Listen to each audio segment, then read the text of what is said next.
जय श्री राम दोस्तों, आपका स्वागत है ममता हिंदी कहानियां चैनल में। यहाँ पर आपको मिलेंगी दिल को छू जाने वाली प्रेरणादायक कहानियां। अगर आपको हमारी कहानियां पसंद आए तो वीडियो को लाइक करें, चैनल को सब्सक्राइब करें और अपने सुझाव कमेंट में जरूर दें। आपके सहयोग से आपका अपना चैनल ज्यादा से ज्यादा लोगों तक पहुंच पाए। धन्यवाद।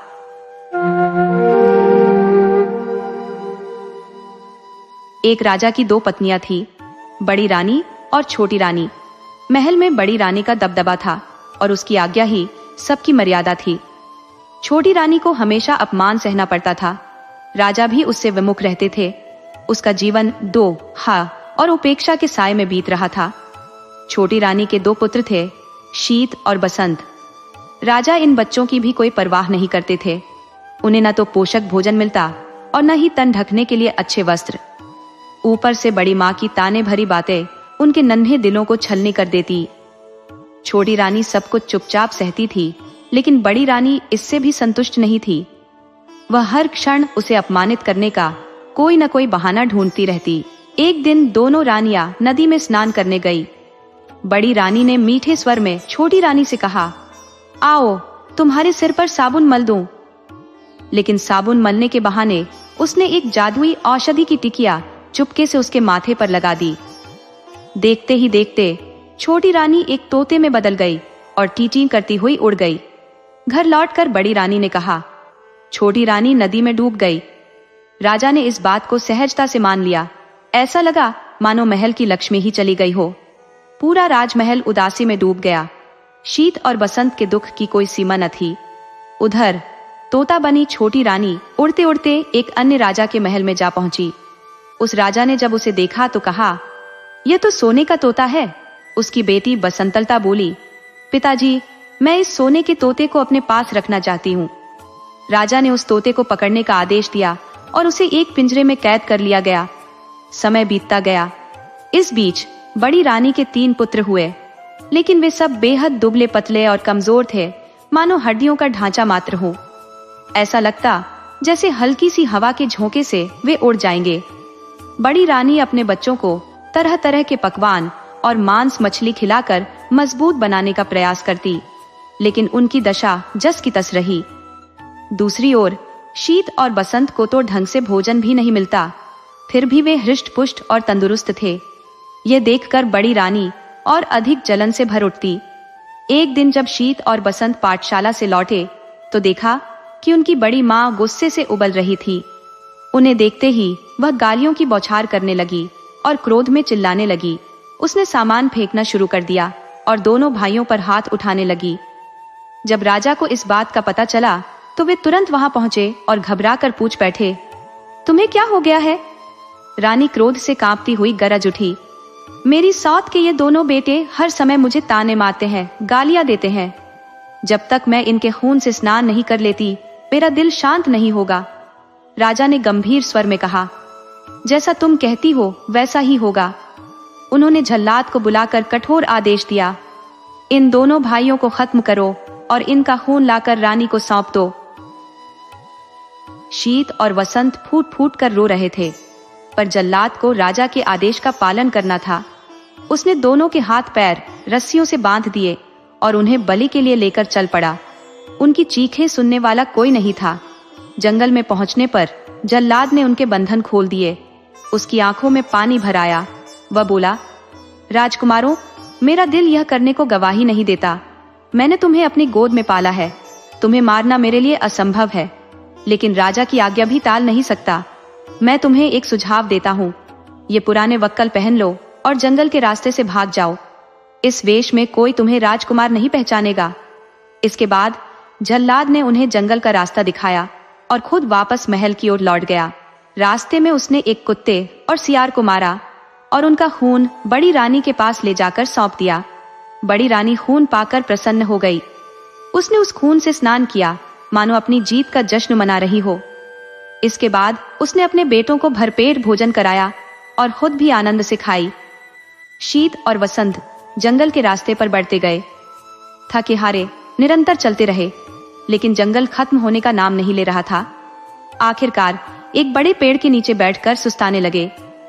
वसंत ने कराहते हुए कहा, भैया मुझे बहुत प्यास लगी है, क्या कहीं पानी मिलेगा? शीत ने चारों ओर देखा और कहा, इतना लंबा सफर तय किया लेकिन कहीं पानी नहीं दिखा। वसंत हताश होकर बोला, प्यास से मेरा बुरा हाल हो रहा है, अब और बर्दाश्त नहीं होता। शीत ने सांत्वना दी, तुम यहीं रुको, मैं आसपास देखता हूँ, शायद कहीं पानी मिले। यीरी। पानी की खोज में भटकते हुए शीत को एक तालाब नजर आया, लेकिन समस्या यह थी कि पानी कैसे ले जाए। उसने सोचा, अगर अपनी चादर को भिगोकर ले जाऊं तो वसंत की प्यास बुझ सकती है। यही सोचकर वह तालाब में उतर गया। जिस राज्य की सीमा के अंतर्गत वह तालाब था, उस राज्य के राजा का अचानक देहांत हो गया। राजा की कोई संतान नहीं थी। समस्या उत्पन्न हुई कि राज सिंहासन पर कौन बैठेगा। सिंहासन को तो खाली नहीं रखा जा सकता है। इस पर काफी विमर्श हुआ। अंत में मंत्रियों एवं प्रजा ने मिलकर तय किया कि जिस व्यक्ति के माथे पर राज तिलक होगा उसे ही सिंहासन पर बैठाया जाएगा। योजनानुसार एक सफेद हाथी की पीठ पर सिंहासन बांधकर हाथी को छोड़ दिया गया। वह हाथी माथे पर राज तिलक वाले व्यक्ति की खोज में निकल पड़ा। इस क्रम में वह उस तालाब के पास पहुंचा जहां शीत अपनी चादर को पानी में भिगो रहा था। शीत के माथे पर राज तिलक देखते ही सफेद हाथी ने उसे अपनी सूंड से पकड़ा और सिंहासन पर बैठा दिया। शीत, बसंत बसंत पुकारने लगा, पर सब बेकार। सफेद हाथी शीत को लेकर तेजी से नगर की ओर चल पड़ा। इधर बसंत पेड़ के नीचे बैठा भाई के आने का इंतजार कर रहा था। बहुत देर तक जब उसका भाई नहीं आया तो डर के मारे वह रोने लगा। रोते रोते सारा दिन बीत गया। रात आई तो रो रो कर वह वहीं सो गया। दूसरे दिन सुबह एक सन्यासी उधर से गुजरा। बसंत को उस हाल में देखकर उसे बड़ी दया आई। उसने उसे गोद में उठा लिया और जंगल में बनी अपनी कुटिया में ले गया। उधर सफेद हाथी शीत को लेकर उस राज्य की प्रजा के समक्ष उपस्थित हुआ। सभी ने नए राजा का स्वागत किया। शीत को राज सिंहासन पर बिठाया गया और उसे राज तिलक लगाया गया। शीत को कुछ समझ में नहीं आ रहा था कि हो क्या रहा है। उसे रह रहकर अपने भाई बसंत की बहुत याद आ रही थी। समय बीतने लगा। शीत ने परिस्थिति से समझौता कर लिया। वह कुशलता पूर्वक राजकाज संभालने लगा। अब उसे किसी भी चीज का अभाव नहीं था। उधर बसंत जंगल में सन्यासी की कुटिया में अपने दिन बिता रहा था।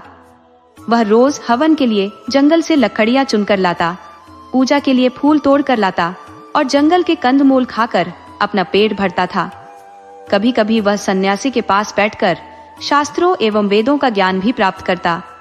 शीत और बसंत के पिता पर दैवीय आपदा आई। उनका सारा राज्य नष्ट हो गया। राजा सब कुछ छोड़ छाड़ कर अज्ञातवास को चले गए। बड़ी रानी की दशा भी अत्यंत दयनीय हो गई थी। भिक्षा मांगकर जीवन निर्वाह करने की नौबत आ गई, परंतु उसके फटे चिथड़े गंदे कपड़ों को देखकर लोग भी उसे दुत्कार देते। एक दिन दुखी होकर बड़ी रानी अपने तीनों पुत्रों के साथ समुद्र के किनारे खड़ी थी। अचानक समुद्र की लहरों में तीनों पुत्र बह गए। रानी ने अपने पुत्रों को बचाने की बहुत कोशिश की, पर सब बेकार। दुखी होकर वह भी समुद्र में कूद पड़ी। उधर राजा की बेटी बसंतलता अब बड़ी हो गई थी।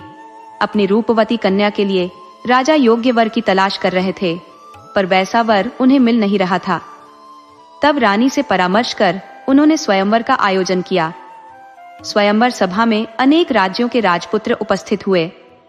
राजा ने घोषणा की कि सारे राजपुत्र अपने आसन पर बैठेंगे और बसंतलता हाथ में माला लेकर सभी के सामने से गुजरेगी।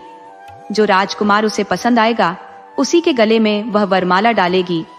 इधर बसंतलता ने स्वयंवर के लिए श्रृंगार करना आरंभ किया। बालों का जूड़ा बनाया, आंखों में काजल लगाया, पांव में आलता लगाया। फिर तोता बनी रानी से पूछा, और मुझे क्या चाहिए? तोते ने कहा, मैं अगर तुम्हारी जगह होती तो पांवों में सोने की पायल पहनती। इससे रुनझुन की बहुत मधुर आवाज आती है।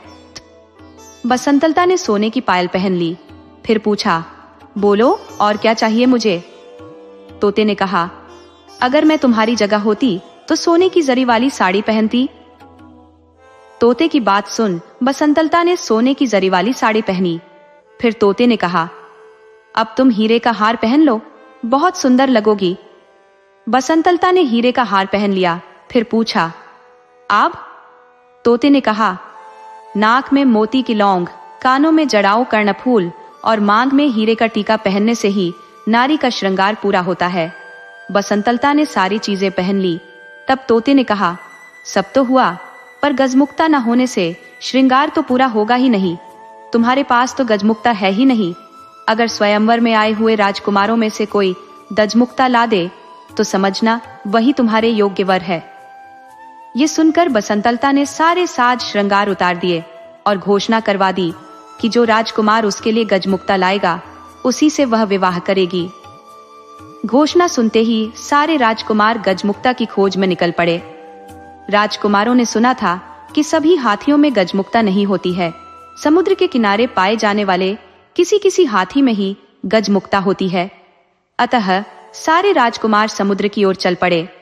समुद्र के किनारे पहुंचने से पहले ही हाथियों के एक झुंड ने उन पर धावा बोल दिया, जिस कारण अनेक राजपुत्रों के हाथ पैर टूट गए, अनेक घायल हो गए और इस तरह सब हताश निराश होकर वापस लौट गए। कुछ ही दिनों बाद यह समाचार शीत राजा के कानों तक पहुंचा। उसे राजपुत्रों की दुर्दशा पर दया आई और बसंतलता के आचरण पर अत्यंत क्रोध आया। उसने निश्चय किया कि वह बसंतलता के अहंकार को चूर चूर कर देगा। उसने बसंतलता के पिता के राज्य पर आक्रमण कर दिया। बसंतलता के पिता की पराजय हुई। शीत राजा ने बसंतलता को बंदी बना लिया। उधर बसंत सन्यासी की कुटिया में दिन बिता रहा था।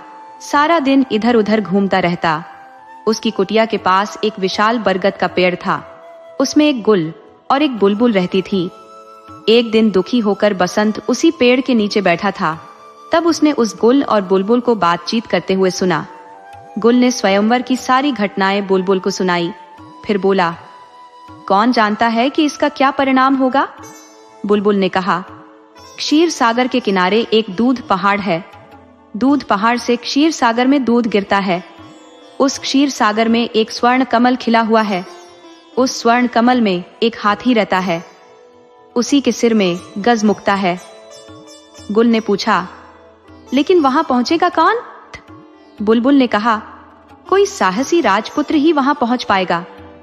सारी बातें सुनने के बाद बसंत ने उनसे पूछा, मैं गजमुक्ता लेने जाऊंगा, इस कार्य में तुम दोनों मेरी कुछ सहायता करोगे? जरूर, परंतु तुम पहले सन्यासी के पास जाकर उसका त्रिशूल लेकर आओ। फिर सेमल के पेड़ के पास जाकर राजपुत्र के वस्त्र मांगो। सारी चीजों की प्राप्ति तुम्हें हो जाएगी। गुल और बुलबुल ने उससे कहा। बसंत ने सन्यासी से त्रिशूल लिया, सेमल के पेड़ से राजवस्त्र प्राप्त किए और उन्हें पहनकर समुद्र की ओर चल पड़ा। क्षीर सागर पहुंचकर उसने देखा कि स्वर्ण कमल के बीच दूध की तरह सफेद एक हाथी के सिर पर गजमुक्ता है।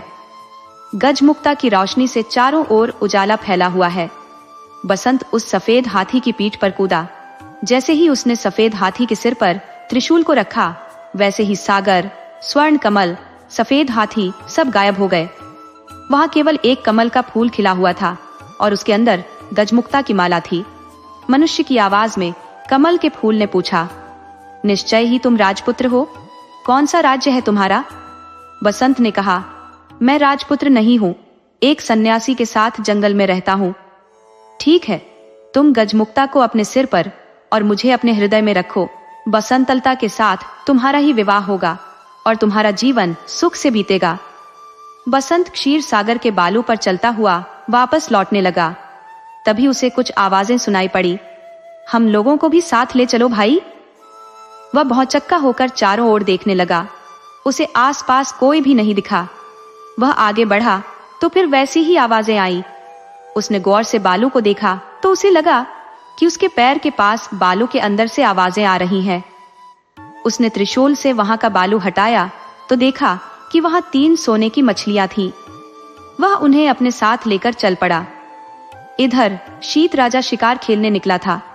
एक दिन सारा दिन भटकने के बाद भी उसके हाथ एक भी शिकार न लगा। थक कर वह एक पेड़ के नीचे बैठ गया। अचानक उसे याद आया कि वह अपने भाई बसंत को इसी पेड़ के नीचे छोड़कर पानी लाने गया था और फिर एक हाथी उसे एक राज्य में ले गया था। फिर वह कभी इस जगह लौटकर नहीं आ सका था। बसंत का क्या हुआ? वह कहाँ गया होगा? क्या वह जीवित होगा? यह सोचकर वह रो पड़ा। अपने राजभवन में लौटने के बाद भी वह केवल बसंत के बारे में सोचता रहता। बसंत गजमुक्ता लेकर बसंतलता के राज्य में गया तो वहां उसे पता चला कि शीत राजा बसंतलता को बंदी बनाकर अपने राज्य में ले गया है। बसंत सीधा शीत राजा के राजभवन में पहुंचा। राजा के अंगरक्षकों को 3 सोने की मछलियां देकर कहा, अपने राजा से कहो कि बसंतलता को छोड़ दें। लेकिन शीत राजा तो अपने भाई के शोक में डूबा अपने कमरे का दरवाजा बंद कर अंदर बैठा हुआ था। राजा की आज्ञा की प्रतीक्षा में बसंत 7 दिनों तक हाथ में त्रिशूल लिए, सिर पर गजमुक्ता रखे राजमहल के सामने बैठा रहा।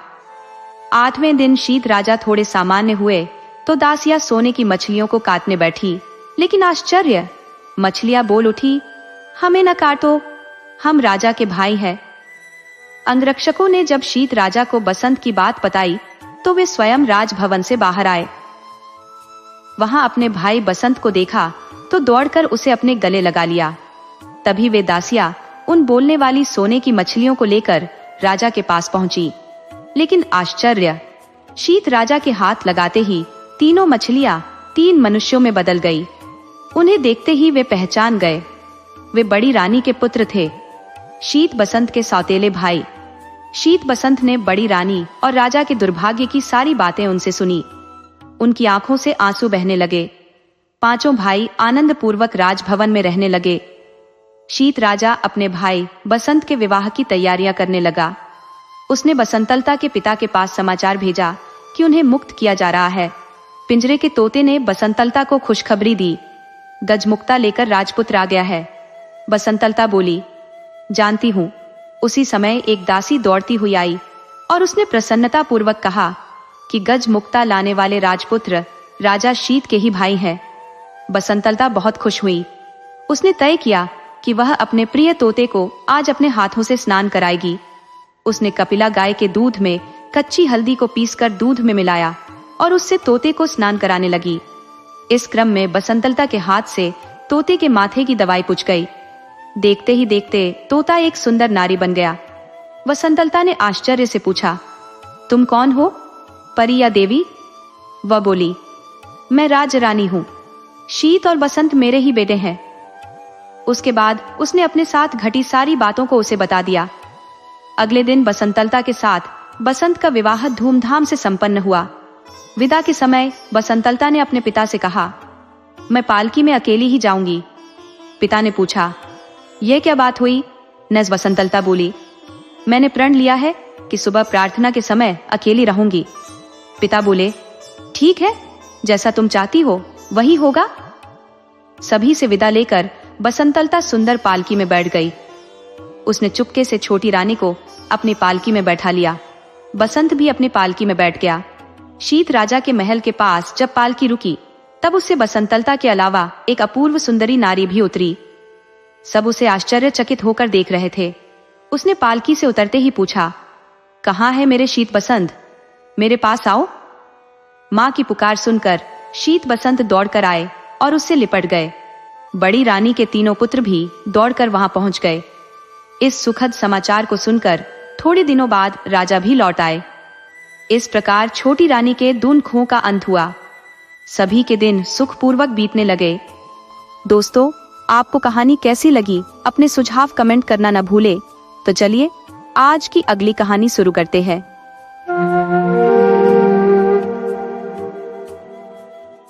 नन्ही आयरा ने घर आए एक नौजवान से मासूमियत से कहा, अरे मेरे सारे फूल मुरझा गए हैं।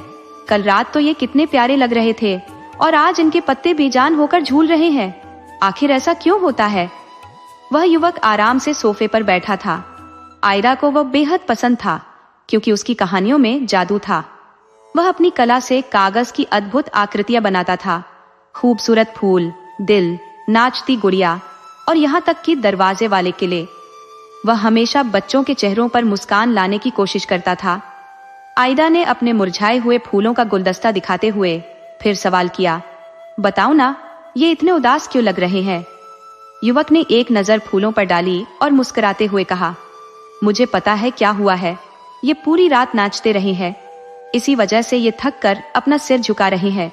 आयरा ने आश्चर्य से पूछा, फूल कैसे नाच सकते हैं?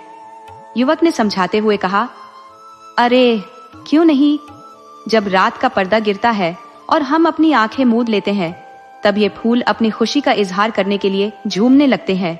हर रात ये उत्सव मनाते हैं। आयरा ने चकित होकर कहा, क्या छोटे छोटे फूल भी इस नाच में शरीक होते हैं? वह जानने को उत्सुक थी कि फूल अपने बच्चों के साथ कैसा बर्ताव करते हैं। युवक ने मुस्कुराते हुए कहा, बिल्कुल, डेज़ी और लिली के नन्हे फूल भी इस जश्न में शामिल होते हैं। आयरा ने अगला सवाल किया, तो सबसे खूबसूरत नाच कहाँ होता है? युवक ने जवाब दिया, तुमने राजा के गर्मियों वाले महल के पास बगीचा देखा है, जहाँ तुमने हंसों को रोटी के टुकड़े खिलाए थे। वहीं हर रात एक शानदार नाच होता है। आयरा ने याद करते हुए कहा, हाँ, मैं माँ के साथ वहां गई थी, लेकिन वहां तो एक भी पत्ता नहीं था। फूल तो कहीं दिखे ही नहीं। गर्मियों में वहां बहुत सारे फूल थे, वे सब कहाँ चले गए? युवक ने मुस्कान के साथ जवाब दिया, जैसे ही राजा और उनके दरबारी महल छोड़कर शहर जाते हैं, सारे फूल किले के भीतर चले जाते हैं। वहां वे अपनी दुनिया सजाते हैं। काश तुम देख पाती।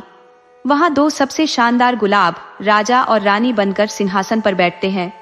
बड़ी लाल लिली उनकी सेवा में होती है और बाकी फूल उनके दरबार की शोभा बढ़ाते हैं। वह आगे बोला, सारे जामुनी रंग के फूल युवा नौसैनिकों जैसे लगते हैं। वे नीले हाइसिंथ और केसर के साथ नाचते हैं। ट्यूलिप और पीली लिली बूढ़ी महिलाओं की तरह सब पर नजर रखती हैं, ये सुनिश्चित करते हुए कि सब कायदे से नाचे। आयदा के चेहरे पर एक अद्भुत मुस्कान फैल गई। उसने मान लिया कि फूलों की दुनिया उससे कहीं ज्यादा रंगीन और जिंदा दिल है जितना उसने कभी सोचा था। पर फूलों को राजा के महल में नाचने की इजाजत मिलती है? आयरा ने अपनी चंचल आवाज में पूछा। युवक मुस्कुराते हुए बोला, इजाजत? कोई जानता ही नहीं कि वे वहां जाते हैं। जब राजा शहर में होते हैं तो फूल बगीचों में रहते हैं, पर उनके जाते ही फूल अपनी छुपी हुई दुनिया में लौट जाते हैं।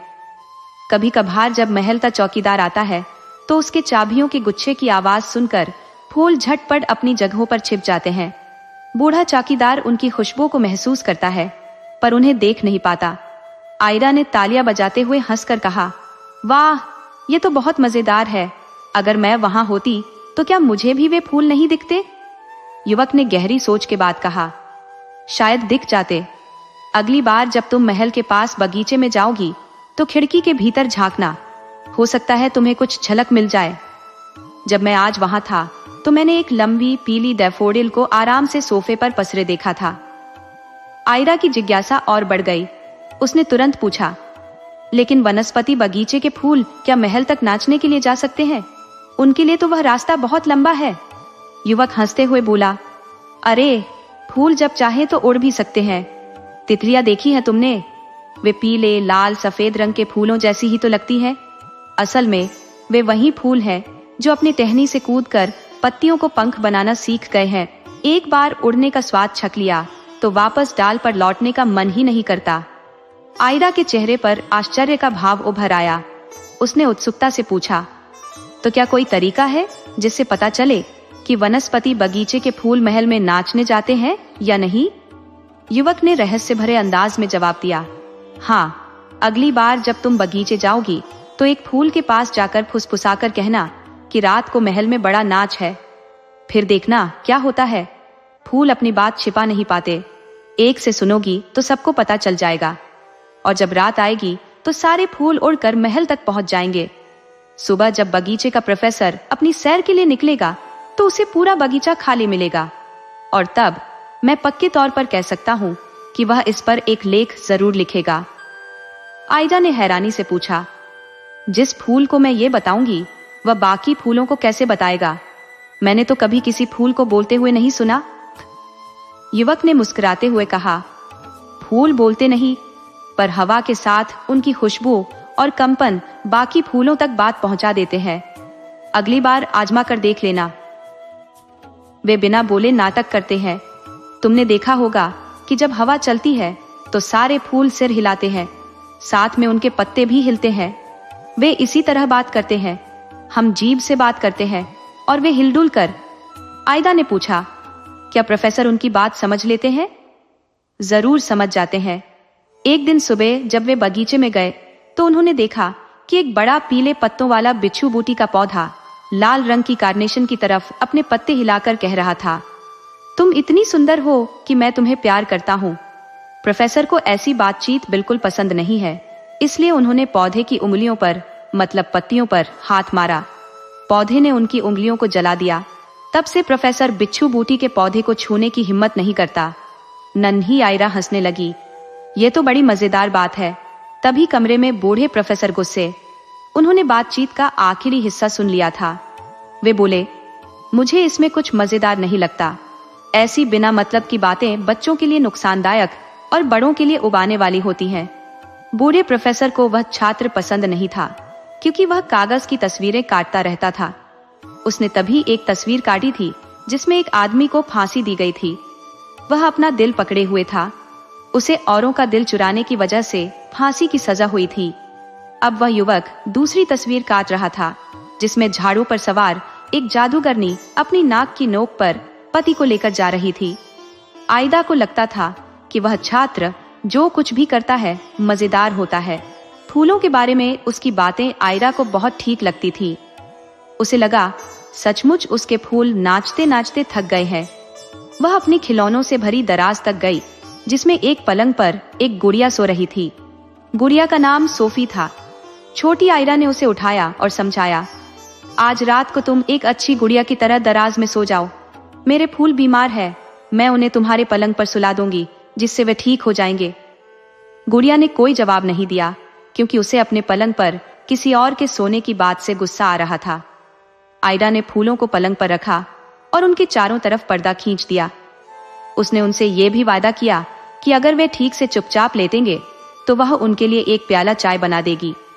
उन्हें तसल्ली दिलाते हुए वह बोली, कल सुबह तक तुम ठीक हो जाओगे।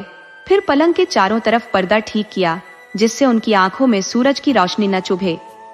पूरी शाम वह उस युवक की बताई बातों के बारे में हो सोचती रही। जब सोने का वक्त हुआ तो वह भागकर खिड़की तक गई। उसने पर्दे हटाए, फिर खिड़की में रखे माँ के फूलों के गमलों को देखने लगी। उसने धीरे से फुसफुसाकर हायसिंथ और ट्यूलिप से कहा, मैं जानती हूँ कि तुम आज रात को कहाँ जाने वाले हो। फूल ऐसे दिखा रहे थे कि जैसे उन्होंने कुछ सुना ही नहीं था। न उन्होंने एक पंखुड़ी हिलाई, न कोई पत्ती, पर नन्ही आयदा ने जो सुना था उसे उस पर विश्वास था। जब वह बिस्तर पर लेटी, तब भी जागती हुई यही सोचती रही कि जब सारे फूल महल में इकट्ठे होकर नाचेंगे तो कितने सुंदर लगेंगे। क्या पता मेरे फूल वहां जाएंगे भी या नहीं। फिर वह सो गई। रात में उसकी आंख खुल गई।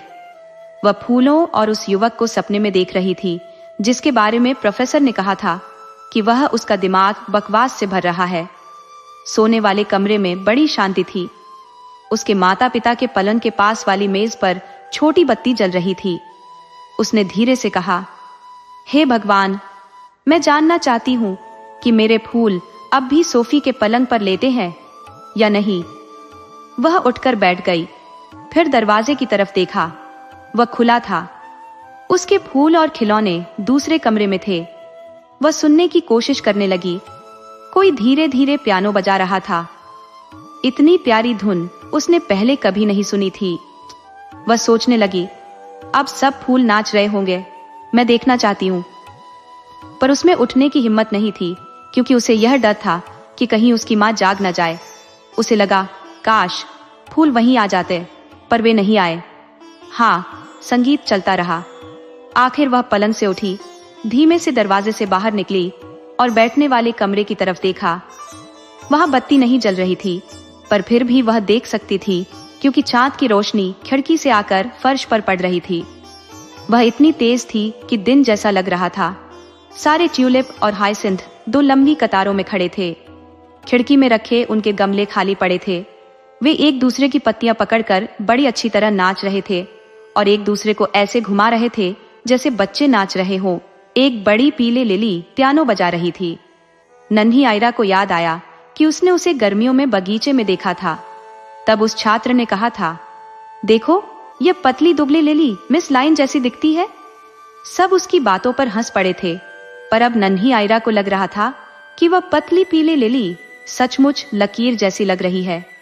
खासकर जब वह सीधी बैठी पियानो बजा रही थी और धुन के साथ अपना सिर एक तरफ से दूसरी तरफ हिला रही थी। किसी भी फूल ने आयरा को नहीं देखा था। अचानक बिच्छू बूटी का एक बड़ा पौधा उसके खिलौनों की मेज पर कूदा, फिर सीधा गुड़िया के पलंग तक गया और पर्दे हटा दिए। बीमार फूल अभी वहीं पड़े थे, पर अब बीमार नहीं लग रहे थे। वे भी पलंग से कूदकर नाचना चाहते थे। छोटा सा चीनी का आदमी, जिसकी थोड़ी थोड़ी टूटी थी, फूलों के आगे झुका। फिर वे सब जमीन पर कूदकर मजे करने लगे। डेनमार्क में एक उत्सव होता है जब बच्चों को टहनियों और चमकदार पत्तों का गुच्छा रिबन से बांध कर दिया जाता है। उन टहनियों से कागज के फूल, छोटे खिलौने, खाने की गोलियां वगैरह बंधे होते हैं। पुराना रिवाज चला आ रहा है कि उस सोमवार को बच्चे इन गुच्छों से मारकर माता पिता को जगाते हैं। ये गुच्छे बहुत सुंदर होते हैं और ज्यादातर बच्चे बाद में भी उन्हें संभाल कर रखते हैं। नन्ही आयरा के गुलदस्ते भी उसके खिलौनों के बीच मेज पर पड़े थे। थक और वे भी फर्श पर कूद पड़े। उनके रिबन उड़ रहे थे। वे सोच रहे थे कि वे भी फूलों में से एक है। एक मोम की सुंदर गुड़िया जो प्रोफेसर जैसा चौड़े किनारों वाला हैट पहने थी, सबसे लंबी टहनी के साथ बंधी थी। फिर वे गुलदस्ते पोलिश नाच नाचने लगे, क्योंकि ये फूलों से ज्यादा ताकतवर थे और अपने पैर फर्श पर पटक सकते थे। अचानक मोम की गुड़िया लंबी और बड़ी होने लगी, फिर कागज के फूलों पर चीखने लगी, बच्चों को क्या बकवास बताते हो, क्या बकवास है। वह गुड़िया प्रोफेसर जैसी दिखने लगी, क्योंकि वैसा ही हैट पहने हुए थी। प्रोफेसर जैसा ही पीला रंग था और हर वक्त एक खींच भरा भाव था। जब रिबन गुड़िया की टांगों पर मारने लगे तो वह फिर छोटी हो गई। पूरा दृश्य इतना मजेदार था कि आयदा हंसे बिना नहीं रह सकी। वे गुलदस्ते नाचते जा रहे थे। प्रोफेसर को उनके साथ चलना पड़ रहा था। वो छोटा होने पर फिर से मोम की गुड़िया जैसा दिखने लगा था। उसे बिल्कुल आराम नहीं मिल रहा था। फूलों को उस पर तरस आ गया। फिर उन्होंने टहनी वाले गुलदस्ते से रुकने की विनती की। जैसे ही वे रुके, दराज से खटखटाने की आवाज आई। वहां सोफी लेटी थी। चीनी के छोटे से आदमी ने ध्यान से मेज के किनारे तक जाकर झुककर जितनी दराज खोद सकता था खोल दी। थोड़ी सी ही खुली थी। उसमें से सिर निकालकर सोफी बोली, अच्छा, नाच हो रहा है, मुझे किसी ने क्यों नहीं बताया। चीनी के बने आदमी ने पूछा, क्या मेरे साथ नाचोगी। सोफी ने दराज के किनारे पर बैठकर कहा, हाँ, तुम तो टूटे हुए हो, और उस बेचारे की तरफ पीठ कर ली। उसने सोचा था फूलों में से कोई उससे नाचने को कहेगा, पर कोई नहीं आया। चीनी का आदमी अकेला ही नाचता रहा। वह बुरा नहीं नाचता था। जब किसी फूल ने उसकी तरफ ध्यान नहीं दिया, तब सोफी अपने आप ही फर्श पर कूद पड़ी। वह गिर गई। सारे फूल दौड़े हुए आए और पूछने लगे, चोट तो नहीं लगी। जो फूल रात को उसके पलंग पर सोए थे, वे उसका खास ध्यान रख रहे थे, पर सोफी के चोट नहीं लगी थी। नन्ही आयरा के फूलों ने पलंग पर सोने देने के लिए उसका धन्यवाद किया और कहा कि वे उसे प्यार करते हैं। फिर वे उसे फर्श पर बीचों बीच ले गए जहां चांदनी थी और उसके साथ नाचने लगे। बाकी के फूलों ने उसके चारों तरफ घेरा बना लिया। सोफी खुश हुई और फूलों से बोली कि वे उसका पलंग ले सकते हैं, हालांकि उसे खुद दराज में सोना अच्छा नहीं लगता था। फूलों ने जवाब दिया, धन्यवाद, तुम्हारी बड़ी कृपा है, पर हमारा जीवन छोटा होता है, कल हम मर जाएंगे। नन्ही आयदा से कहना कि जहां उसने चिड़िया को दफनाया था वहीं हमें भी दबा दे। हम अगले साल फिर से पैदा होकर आएंगे और अब से भी ज्यादा सुंदर लगेंगे। गुड़िया चिल्लाई, तुम्हें मरना नहीं चाहिए, और उसने उन्हें चूम लिया। उसी वक्त खाने वाले कमरे का दरवाजा खुला और बहुत सुंदर सुंदर फूल नाचते हुए अंदर आ गए। नन्ही आयदा कल्पना भी नहीं कर सकती थी कि वे कहां से आए थे। शायद राजा के महल के पास वाले बगीचे से आए थे। सबसे पहले सोने के मुकुट पहने हुए 2 गुलाब आए जो राजा रानी थे। उनके पीछे कार्नेशन और लिली सिर झुकाए दूसरे फूलों को हाथ हिलाते हुए आ रहे थे। संगीत बज रहा था। बड़े बड़े पॉपी और पियोनी के फूल स्वीट पी की कलियों को जोर जोर से फूंक मार रहे थे। उसके मुंह लाल हो गए थे। ब्लूबेल हिल रहे थे। ये एक अजीब तरह का ऑर्केस्ट्रा था। आखिर में बाकी फूल वायलेट, डेजी, लिली भी नाचते हुए आ गए। नाच खत्म होने पर उन्होंने एक दूसरे को चूमा। पूरा दृश्य बहुत सुंदर लग रहा था। फूलों ने एक दूसरे से शुभ रात्रि कहा। नन्ही आयदा भी वापस अपने पलंग पर लेटकर जो कुछ देखा था उसी के सपने देखती रही। अगले दिन सुबह उठते ही वह सीधी भागकर गुड़िया के पलंग पर अपने फूलों को देखने गई कि वे वहां हैं भी या नहीं। वे वहीं थे, पर अब मर चुके थे। गुड़िया दराज में ही थी और बहुत नींद में थी। आयरा ने उससे पूछा, याद है, तुम्हें मुझे कुछ बताना है? सोफी ने एक शब्द भी नहीं कहा। आयरा ने उसे डांटते हुए कहा, तुम अच्छी गुड़िया नहीं हो। याद है रात को सारे फूल तुम्हारे साथ कैसे नाचे थे? फिर उसने एक कागज का डिब्बा निकाला जिसके ऊपर एक चिड़िया की सुंदर तस्वीर थी और उसके अंदर फूल रख दिए। ये तुम्हारा सुंदर सा ताबूत है, वह बोली। जब नॉर्वे से मेरे भाई आएंगे तब मैं तुम्हें अच्छी तरह दफनाऊंगी ताकि तुम अगली गर्मियों में सुंदर फूल बनकर आ सको। उसके नॉर्वे वाले भाई बड़े ताकतवर लड़के थे। उनके नाम थे जोनस और अडोल्फ। उनके पिता ने उन्हें धनुष बाण दिलवाए थे जो दिखाने के लिए वे अपने साथ लाए थे। आयदा ने उन्हें अपने बेचारे फूलों के बारे में बताया कि वे मर गए हैं और यह भी कि उन्हें दफनाना है। जुलूस सा निकाला गया। सबसे आगे धनुष बाण लिए लड़के थे। फिर सुंदर कागज का डिब्बा उठाए नन्ही आयरा थी। बगीचे के कोने में उन्होंने एक कब्र खोदी। आयदा ने फूलों को चूमा और दफना दिया। जोन्स और अडोल्फ ने कब्र पर एक तीर गाड़ दिया क्योंकि उनके पास बंदूक या तोप नहीं थी जो छोड़ते। दोस्तों, आपको कहानी कैसी लगी अपने सुझाव कमेंट करना ना भूले। तो चलिए आज की अगली कहानी शुरू करते हैं। ब्लड इंडियंस उत्तरी अमेरिका के रेड इंडियंस में सबसे अधिक पराक्रमी और क्रोधी माने जाते हैं। रेड इंडियंस की रैवन और अन्य पौराणिक कथाएं ब्रह्मांड की उत्पत्ति से जुड़ी होती है, लेकिन ब्लड इंडियंस की कहानियां सरल और साधारण होती है। इनकी परंपरा में 4 का विशेष महत्व है। जैसे भारतीय और यूरोपीय परंपराओं में 3 को पवित्र माना जाता है। इस पुस्तक की पहली कहानी में भैंसों का झुंड 4 बार नाचता है और आदमी की माँ भी 4 बार कहती है, ओ नीले निशान वाले, यह तेरा धुआं है। कहानी कुछ इस तरह है कि एक दिन एक आदमी कहीं जा रहा था जब उसने देखा कि एक भैंस कीचड़ में बुरी तरह फंसी हुई है। भैंस की हालत देखकर उसे दया आ गई। वह चारों ओर नजर दौड़ाने लगा कि कैसे मदद की जाए। तभी उसे पास में एक डंडा पड़ा हुआ नजर आया। उसने डंडा उठाया और भैंस को हल्के से कोंचने लगा।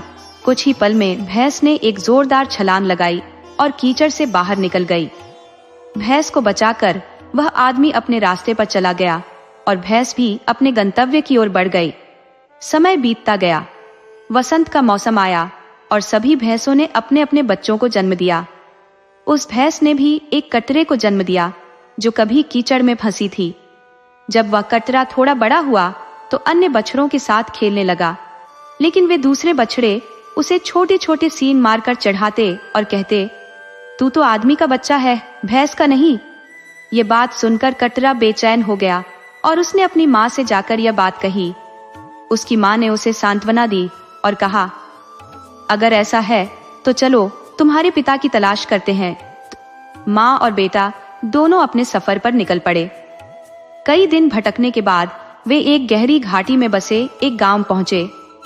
कटरे ने इंसान का रूप धारण कर लिया और गांव के बच्चों के साथ खेलना शुरू कर दिया। दिन भर वह बच्चों के साथ मस्ती करता और शाम ढलते ही पास के पेड़ों के झुंड की ओर चला जाता। गांव वालों को उस बच्चे के बारे में कुछ भी पता नहीं था। वह कौन है, कहां से आता है और कहां चला जाता है। गांव के एक व्यक्ति को उस अनजान बच्चे के बारे में जानने की तीव्र जिज्ञासा हुई। उसने गांव के बच्चों से कहा, उससे उसके बारे में पूछो कि वह कौन है। अगले दिन जब वह बच्चा खेलते हुए आया तो बच्चों ने उससे पूछा, तुम हर समय इधर उधर क्यों भटकते रहते हो? बच्चे ने गहरी सांस लेकर जवाब दिया, मैं अपने पिता को खोज रहा हूं। लोगों ने सलाह दी कि यदि लड़का अपने पिता की खोज में है तो उसे गांव के हर घर ले जाना चाहिए ताकि वह उन्हें पहचान सके। एक शाम गांव के सभी विवाहित पुरुषों को एक जगह बुलाया गया। लड़के को वहां लाया गया और उससे पूछा गया, बेटा, इनमें से कौन तुम्हारे पिता है? लड़के ने चारों ओर देखा और बिना किसी झिझक के कहा, इनमें से कोई नहीं। इसके बाद सभी अविवाहित पुरुषों को इकट्ठा किया गया और उससे फिर पूछा गया, अब बताओ, क्या इनमें से कोई तुम्हारा पिता हो सकता है? इस बार लड़के ने गहरी नजर डालते हुए एक व्यक्ति की ओर इशारा किया और कहा, जी यही है मेरे पिता। गांव के लोगों ने उस व्यक्ति के लिए विशेष भोजन की व्यवस्था की और उसकी थाली में अधिक भोजन परोसा गया ताकि वह लड़के के साथ बैठकर खा सके। लड़का उस व्यक्ति के पास बैठा रहा, जबकि वह व्यक्ति उलझन में था कि यह बच्चा क्यों उसके पास बैठा है।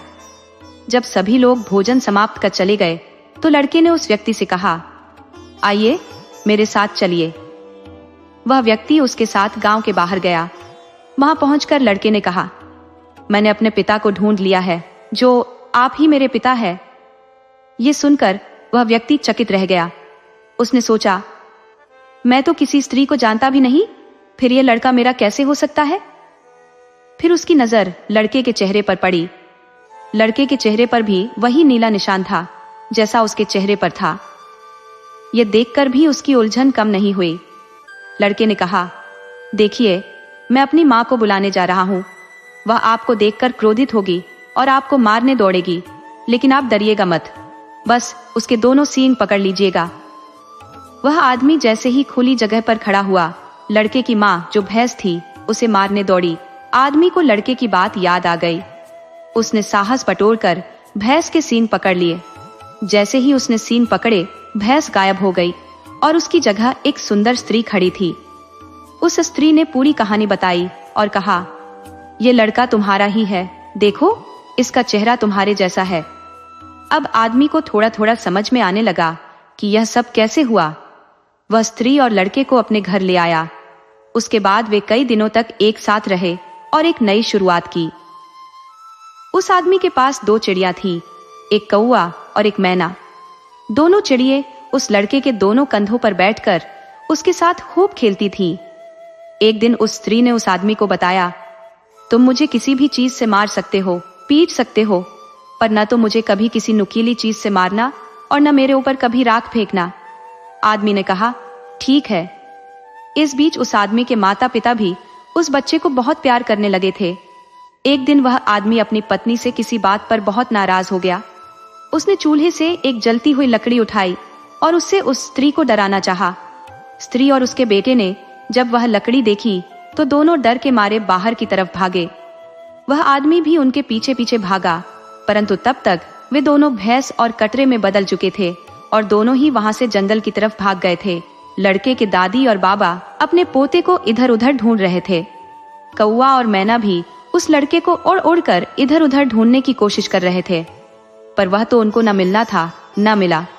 उस आदमी की मां रोकर बोली, तुमने जरूर ही मेरे पोते के साथ कुछ बुरा किया है।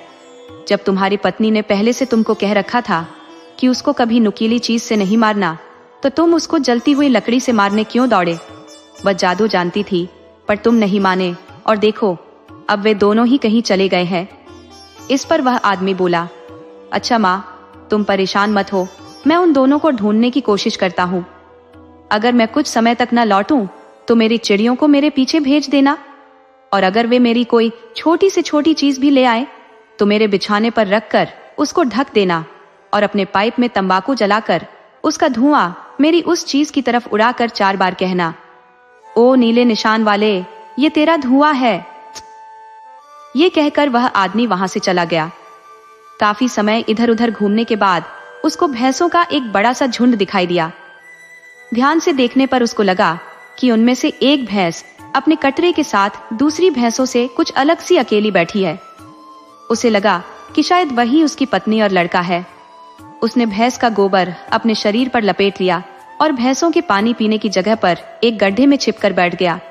पहले सारी भैंसें पानी पीने आई, फिर उनके बच्चे पानी पीने आए। बस उसने अपने वाले बच्चे को पकड़ लिया। बच्चा अपने पिता को देखकर बहुत खुश हुआ और बोला, मैं अपनी माँ को जाकर बताता हूँ। वह दौड़ा दौड़ा अपनी माँ के पास गया और जाकर उससे बोला, माँ, पिताजी आ गए। भैंस उसके पास आई तो वह बोला, मैं तुम्हें लेने आया हूँ। भैंस बोली, मुझे अपने सरदार से पूछ लेने दो, अगर वह हाँ कह देगा तभी मैं तुम्हारे साथ जाऊंगी। तुमने हमारे साथ अच्छा नहीं किया, हम लोग राख और चाकू से बहुत डरते हैं। तुमने सचमुच ही हमारे साथ बहुत ही बुरा किया है। वह कटरा उस समूह के सरदार के पास गया। उसने उससे कुछ बात की और वापस आकर बोला, सरदार कहते हैं कि एक नाच होगा जो 4 बार होगा, और अगर चारों बार आपने मुझे पहचान लिया तो हम सब अपने घर वापस जा सकते हैं। जब भैंसों के सारे बच्चे नाच के लिए इकट्ठा हुए तो उस आदमी का बेटा अपने पिता से बोला, पहली बार मैं अपनी पूंछ मोड़कर नाचूंगा, दूसरी बार मैं अपने आगे वाले पैरों में से एक पैर उठाकर नाचूंगा, तीसरी बार मैं अपने दोनों कान नीचे करके नाचूंगा, और चौथी बार मैं अपनी आंखें बंद करके नाचूंगा। बस इसी तरीके से आप मुझे पहचान लीजिएगा। 3 बार तो उस आदमी ने अपने बेटे को पहचान लिया, परंतु चौथी बार में सभी बच्चों ने अपनी आंखें बंद कर ली। इससे वह उसको नहीं पहचान सका। सारे बच्चे उस आदमी के ऊपर दौड़ पड़े और उसको कुचल कुचल कर मार डाला। जब उसके शरीर का कोई भी हिस्सा नहीं बचा तो वे सब वहां से चले गए। उधर काफी दिन के बाद भी जब वह आदमी घर वापस नहीं लौटा तो उसकी माँ ने उसकी चिड़ियों को छोड़ दिया। कुछ समय बाद वे उसके मांस का एक टुकड़ा लेकर घर वापस लौट आई। माँ ने अपने बेटे के कहे अनुसार उसके मांस के टुकड़े को उसके बिछाने में रखकर उसको ढक दिया और पाइप से तंबाकू जलाते हुए धुआं उसकी ओर उड़ाते हुए बोली, ओ नीले निशान वाले, यह तेरा धुआं है। ऐसा उसने 4 बार कहा। माँ के ऐसा कहते ही वह आदमी तुरंत ही अपने बिछाने में से बाहर निकल आया और बोला, माँ, मुझे दुख है कि मैं तेरे लिए कुछ भी नहीं कर पाया। मैं तेरे पोते को वापस नहीं ला सका। दोस्तों, आपको कहानी कैसी लगी अपने सुझाव कमेंट करना न भूले। तो चलिए आज की अगली कहानी शुरू करते हैं।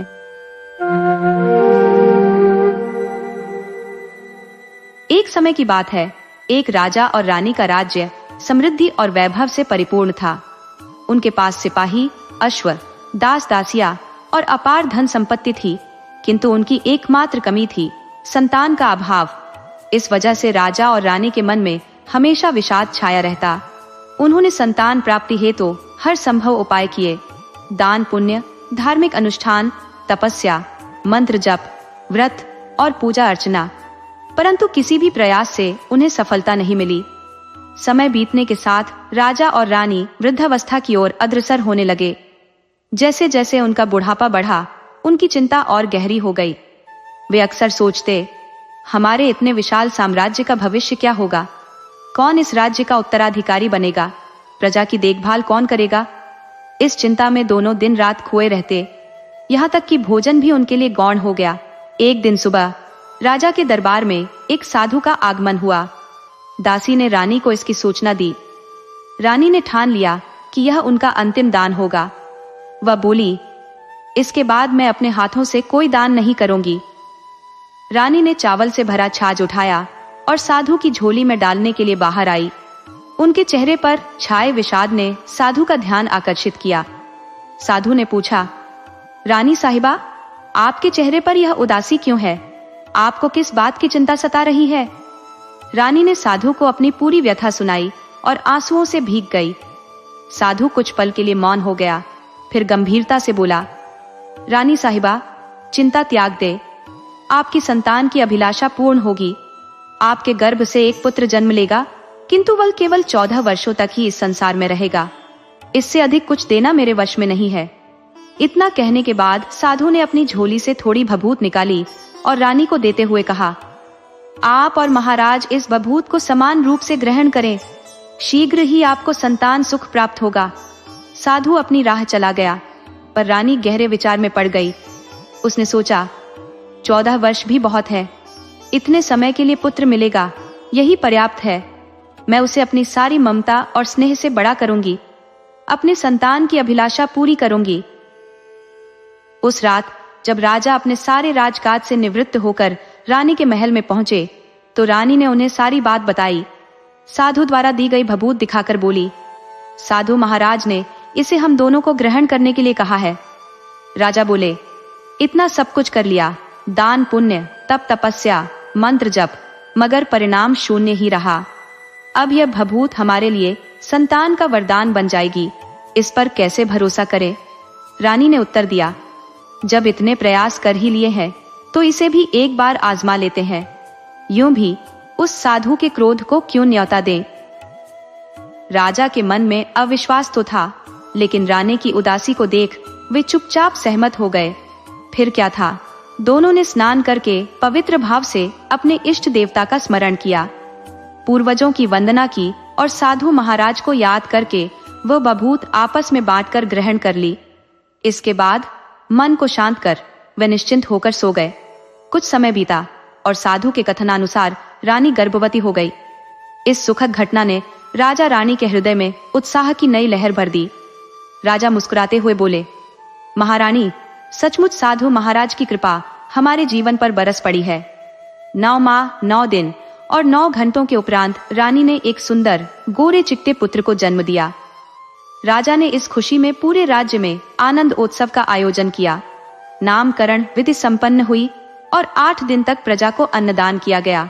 इसके बाद राजकुमार की कुंडली देखने के लिए राज्य के विख्यात ज्योतिषी को बुलाया गया। ज्योतिषी ने कुंडली देखकर चिंता भरे स्वर में कहा, महाराज, आपके राजपुत्र का जीवन मात्र 14 वर्षों तक ही सीमित है। राजा पहले से इस भविष्यवाणी को जानते थे। रानी को भी साधु की चेतावनी याद थी। दोनों मौन हो गए। इसके बाद उन्होंने राजपुत्र को बड़े लाड प्यार और स्नेह से पाला। उनकी हर इच्छा पूर्ण की गई। थोड़ी समय के लिए ही सही, लेकिन भगवान ने उन्हें संतान सुख प्रदान किया था और वे इसे अपना सौभाग्य मानते थे। राजपुत्र समय के साथ बढ़ने लगा। जब वह 7 वर्ष का हुआ तो राजा ने उसके लिए एक विद्वान गुरु की व्यवस्था की। गुरु ने उसे शिक्षा दीक्षा में निपुण किया। शास्त्रों का ज्ञान, युद्ध कला, अश्वारोहण, राजधर्म और 12 कलाओं में निपुणता प्रदान की। जब वह 12 वर्ष का हुआ तो उसकी योग्यता और गुणों को देखकर राजा ने उसके लिए एक आदर्श राजकुमारी का चयन कर विवाह संपन्न कराया। 2 वर्ष और बीत गए। राजपुत्र 14 वर्ष का हो गया। एक दिन उसने राजा से कहा, पिताजी, मैंने अब तक इस राजमहल के सिवाय कुछ नहीं देखा है। मेरा मन करता है कि मैं पूरे राज्य का भ्रमण करूं, हर कोने को देखूं और समझूं। पुत्र की बात सुनकर राजा के मन में चिंता का बादल गहराने लगा। 14वें वर्ष की सीमा अब धीरे धीरे पास आ रही थी। राजा इस सत्य से भली भांति परिचित था कि अनहोनी किसी भी पल दस्तक दे सकती है, लेकिन वह अपनी भावनाओं को छिपाते हुए चेहरे पर मुस्कान लाते हुए बोला, बेटा, तुम्हें अवश्य ही पूरे राज्य का भ्रमण करना चाहिए। जानना चाहिए कि कहाँ क्या है। कल को यह राज्य तुम्हारे ही हाथों में जाएगा। बस मेरी एक बात याद रखना, जहां भी जाओ, क्या करो, इसकी जानकारी अपनी पत्नी को मत देना। राजपुत्र ने सहमति में सिर हिलाया और कहा, जैसा आपने कहा है पिताजी, मैं वैसा ही करूंगा। फिर क्या था, राजपुत्र दिन भर अपनी पत्नी के संग समय बिताता, हंसी खुशी में डूबा रहता। लेकिन आधी रात होते ही जब घड़ी 12 बजाती, वह अपने बिस्तर से उठता और चुपचाप महल से बाहर निकल जाता। सुबह पौ फटने से पहले वह लौटकर अपनी जगह आकर सो जाता। यह सिलसिला कई दिनों तक यूं ही चलता रहा। 14वें वर्ष के समाप्त होने में अब बस कुछ ही दिन बचे थे। तभी एक रात राजकुमारी अनायास जाग उठी। उसने पाया कि राजपुत्र बिस्तर पर नहीं है। उसने महल के हर कोने में उसे ढूंढा, लेकिन राजपुत्र कहीं भी नजर नहीं आया। असमंजस में डूबी, उसने किसी से कुछ नहीं कहा। अगली रात फिर वही हुआ, तीसरी रात, चौथी रात, और यही क्रम चलता रहा। धीरे धीरे राजकुमारी के मन में चिंता गहराने लगी। वह स्वयं से सवाल करने लगी, आखिर वह हर रात कहाँ जाता है? क्या किसी अन्य स्त्री से मिलने जाता है? इन विचारों ने उसके मन में हलचल मचा दी, लेकिन सवाल करने का साहस वह नहीं जुटा पाई। उसे भय था कि शायद उसके सवाल से राजपुत्र नाराज हो जाएगा। सास ससुर से इस बारे में पूछने का ख्याल आया, लेकिन कुल मर्यादा का ध्यान उसे रोक देता। इस तरह वह भीतर ही भीतर घुटने लगी। उसकी भूख प्यास सब खत्म हो गई। धीरे धीरे वह इतनी कमजोर हो गई कि उसकी हालत एक मुरझाए हुए फूल जैसी हो गई। महल में फूल बेचने वाली एक बूढ़ी मालिन थी, जो नियमित रूप से राजकुमारी के लिए ताजे फूल लेकर आती थी। एक दिन उस बूढ़ी महिला ने रानी को देखा और उसकी दयनीय हालत पर सवाल किया। वह बोली, बेटी, क्या बात है? तुम्हारी ये हालत क्यों हो रही है? तुम सूख कर कांटा क्यों बनती जा रही हो?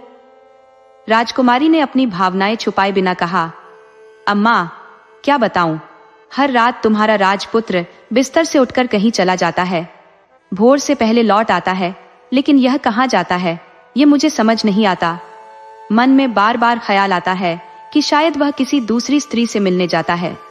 यही सोच सोच कर मैं अन्न जल ग्रहण नहीं कर पा रही हूँ। इसी कारण मैं सूख कर ऐसी हो गई हूँ। बुढ़िया सब बात सुनकर उसे एक उपाय बताती है।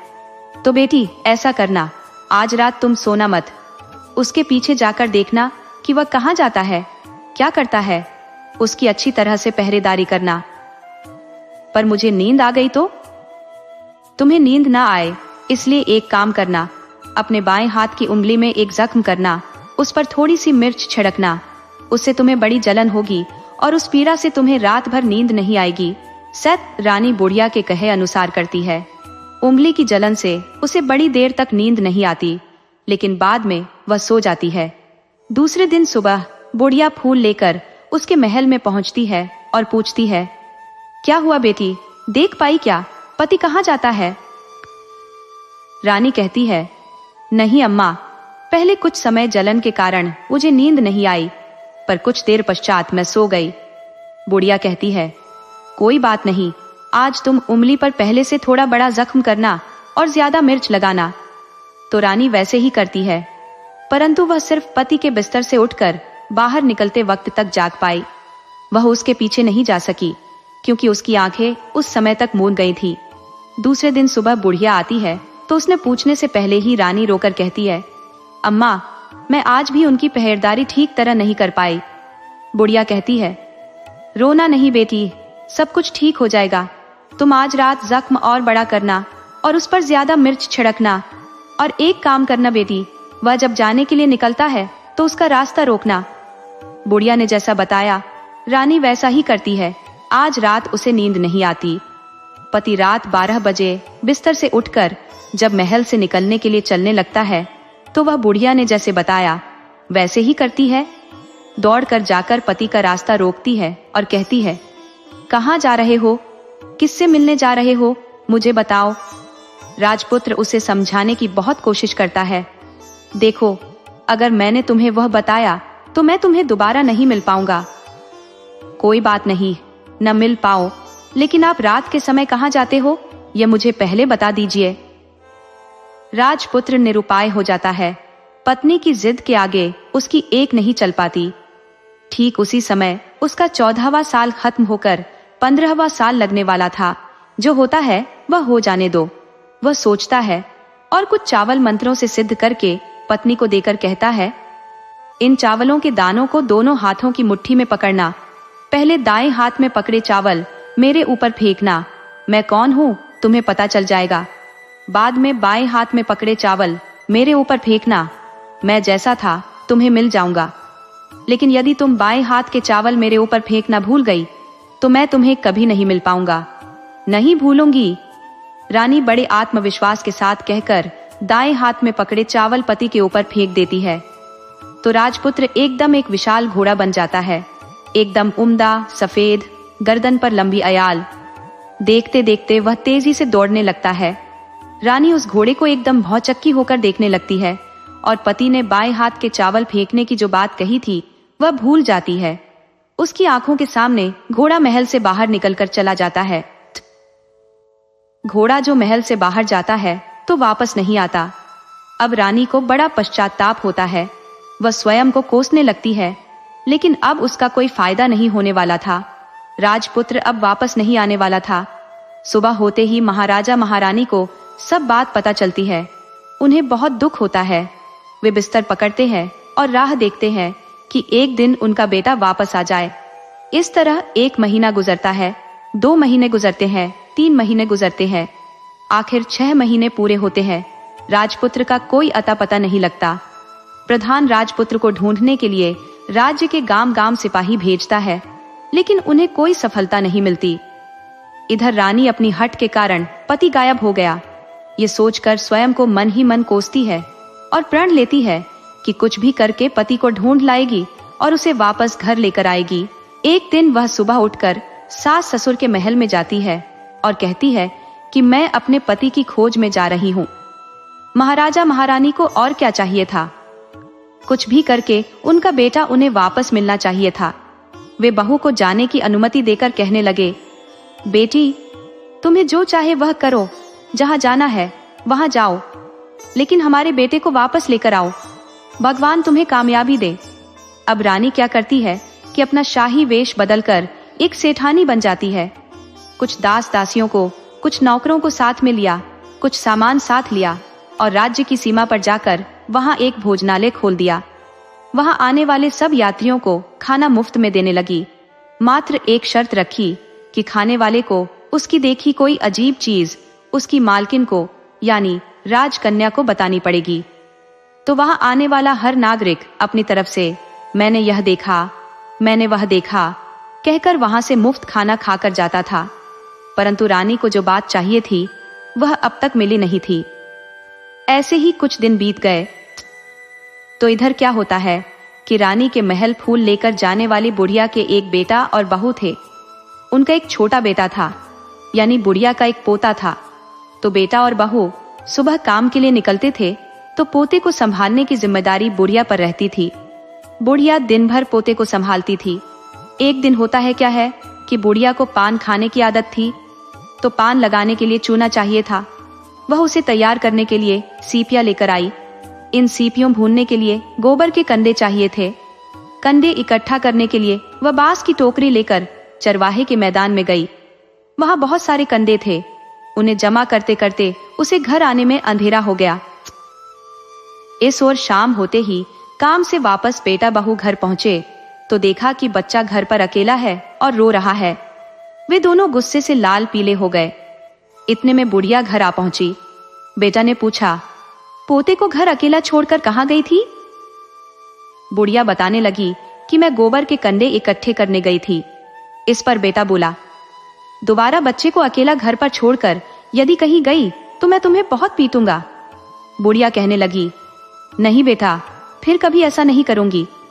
लेकिन दूसरे ही दिन बुढ़िया वह बात भूल गई और फिर चरवाहे के मैदान पर कंडे इकट्ठा करने चली गई। शाम को जब बेटा बहू काम से वापस लौटे तो देखते हैं कि बच्चा घर पर अकेला है और रो रहा है। अब उसके बेटे की सहन शक्ति खत्म होने लगी और बुढ़िया के वापस आने पर उसे घर से निकाल दिया। बुढ़िया रात भर घर के बाहर अंधेरे में बैठी रही और सुबह होते ही हाथ में टोकरी लेकर कंडे इकट्ठा करने के लिए निकल गई। उस दिन उस पर कंडे इकट्ठा करने का मानो पागलपन संवार था। कंडे इकट्ठा करते करते कब अंधेरा छा गया उसे मालूम ही नहीं चला। उसे जब ध्यान आया तो गांव का रास्ता भी ठीक तरह से दिखाई नहीं दे रहा था। वह अंधेरे में आंखें फाड़कर देखती देखती किसी तरह आगे निकल पड़ी। तो होता क्या है कि एक कपिला गाय छन छन की आवाज करते, गले की घंटी बजाते ठुमक कर उस मैदान पर आ गई। उसे देखकर बुढ़िया सोचने लगी कि इस गाय के पीछे पीछे जाऊंगी तो गांव तक पहुंच जाऊंगी। तब बुढ़िया उसके पीछे पीछे जाने लगी। वह गाय क्या करती है कि उस मैदान से लेकर एक एक करके 6 मैदान पार करती है। आखिर में वह 7वें मैदान पर पहुंचती है। तो वहां क्या होता है कि उस मैदान पर एक बड़ा सा पत्थर है। गाय जाकर उस पत्थर को अपना सींग मारती है। सींग मारा तो वह पत्थर दूर हट गया और पाताल में नीचे जाने की सीढ़ियां दिखाई देने लगी। तब वह गाय उन सीढ़ियों से नीचे जाने लगी। बुढ़िया वह सब देखती रही और झट जाकर गाय की पूंछ को पकड़ लिया। पूंछ पकड़कर वह गाय के साथ नीचे पाताल में पहुंच गए। पाताल में पहुंचते ही तुरंत गाय की पूंछ छोड़ दी और इधर उधर देखने लगी। वहीं से बुढ़िया ने देखा कि पाताल में सब जगह जगमगाहट है, दिया दीप जलते हैं और तेज रोशनी गाय के ऊपर पड़ती है और वहां अद्भुत घटनाएं घटने लगी। गाय के नीचे जाते ही उसके गले में अपने आप सांकल पड़ गई और छम छम करके कोई दुधांडी में गाय का दूध दुहाने लगी। लेकिन जो भी कोई वह कर रहा है वह मात्र दिखाई नहीं दे रहा। बुढ़िया बहुत घबरा गई, कहाँ आकर फंस गई। वह सोचने लगी और यहाँ वहां छिपने के लिए जगह ढूंढने लगी, लेकिन उसे कहीं भी जगह नहीं मिली। हर जगह उजाला ही उजाला था। तो वह यूं एक कोनों में खड़ी रह गई है और जो कुछ सामने हो रहा था उसे चुपचाप देखने लगी। कुछ पल के बाद वहां झट से एक उम्दा सफेद घोड़ा आया। वहां 2 कुंड थे। उसमें से एक कुंड में उस घोड़े ने छलांग लगाई और ऊपर आ गया। अब उसे राजपुत्र का रूप प्राप्त हो गया। राजपुत्र बनने के बाद उसने दूसरे कुंड के पानी में स्नान किया। वहां रखे नए कपड़े पहने हैं। नजदीक ही एक सुंदर पलंग था, उस पर आकर वह बैठ गया। उसके सामने अपने आप 5 पकवानों की थाली आ गई, दूध की एक प्याली आ गई, पान सुपारी आ गए। उसके सामने एक दिया जलता रहा।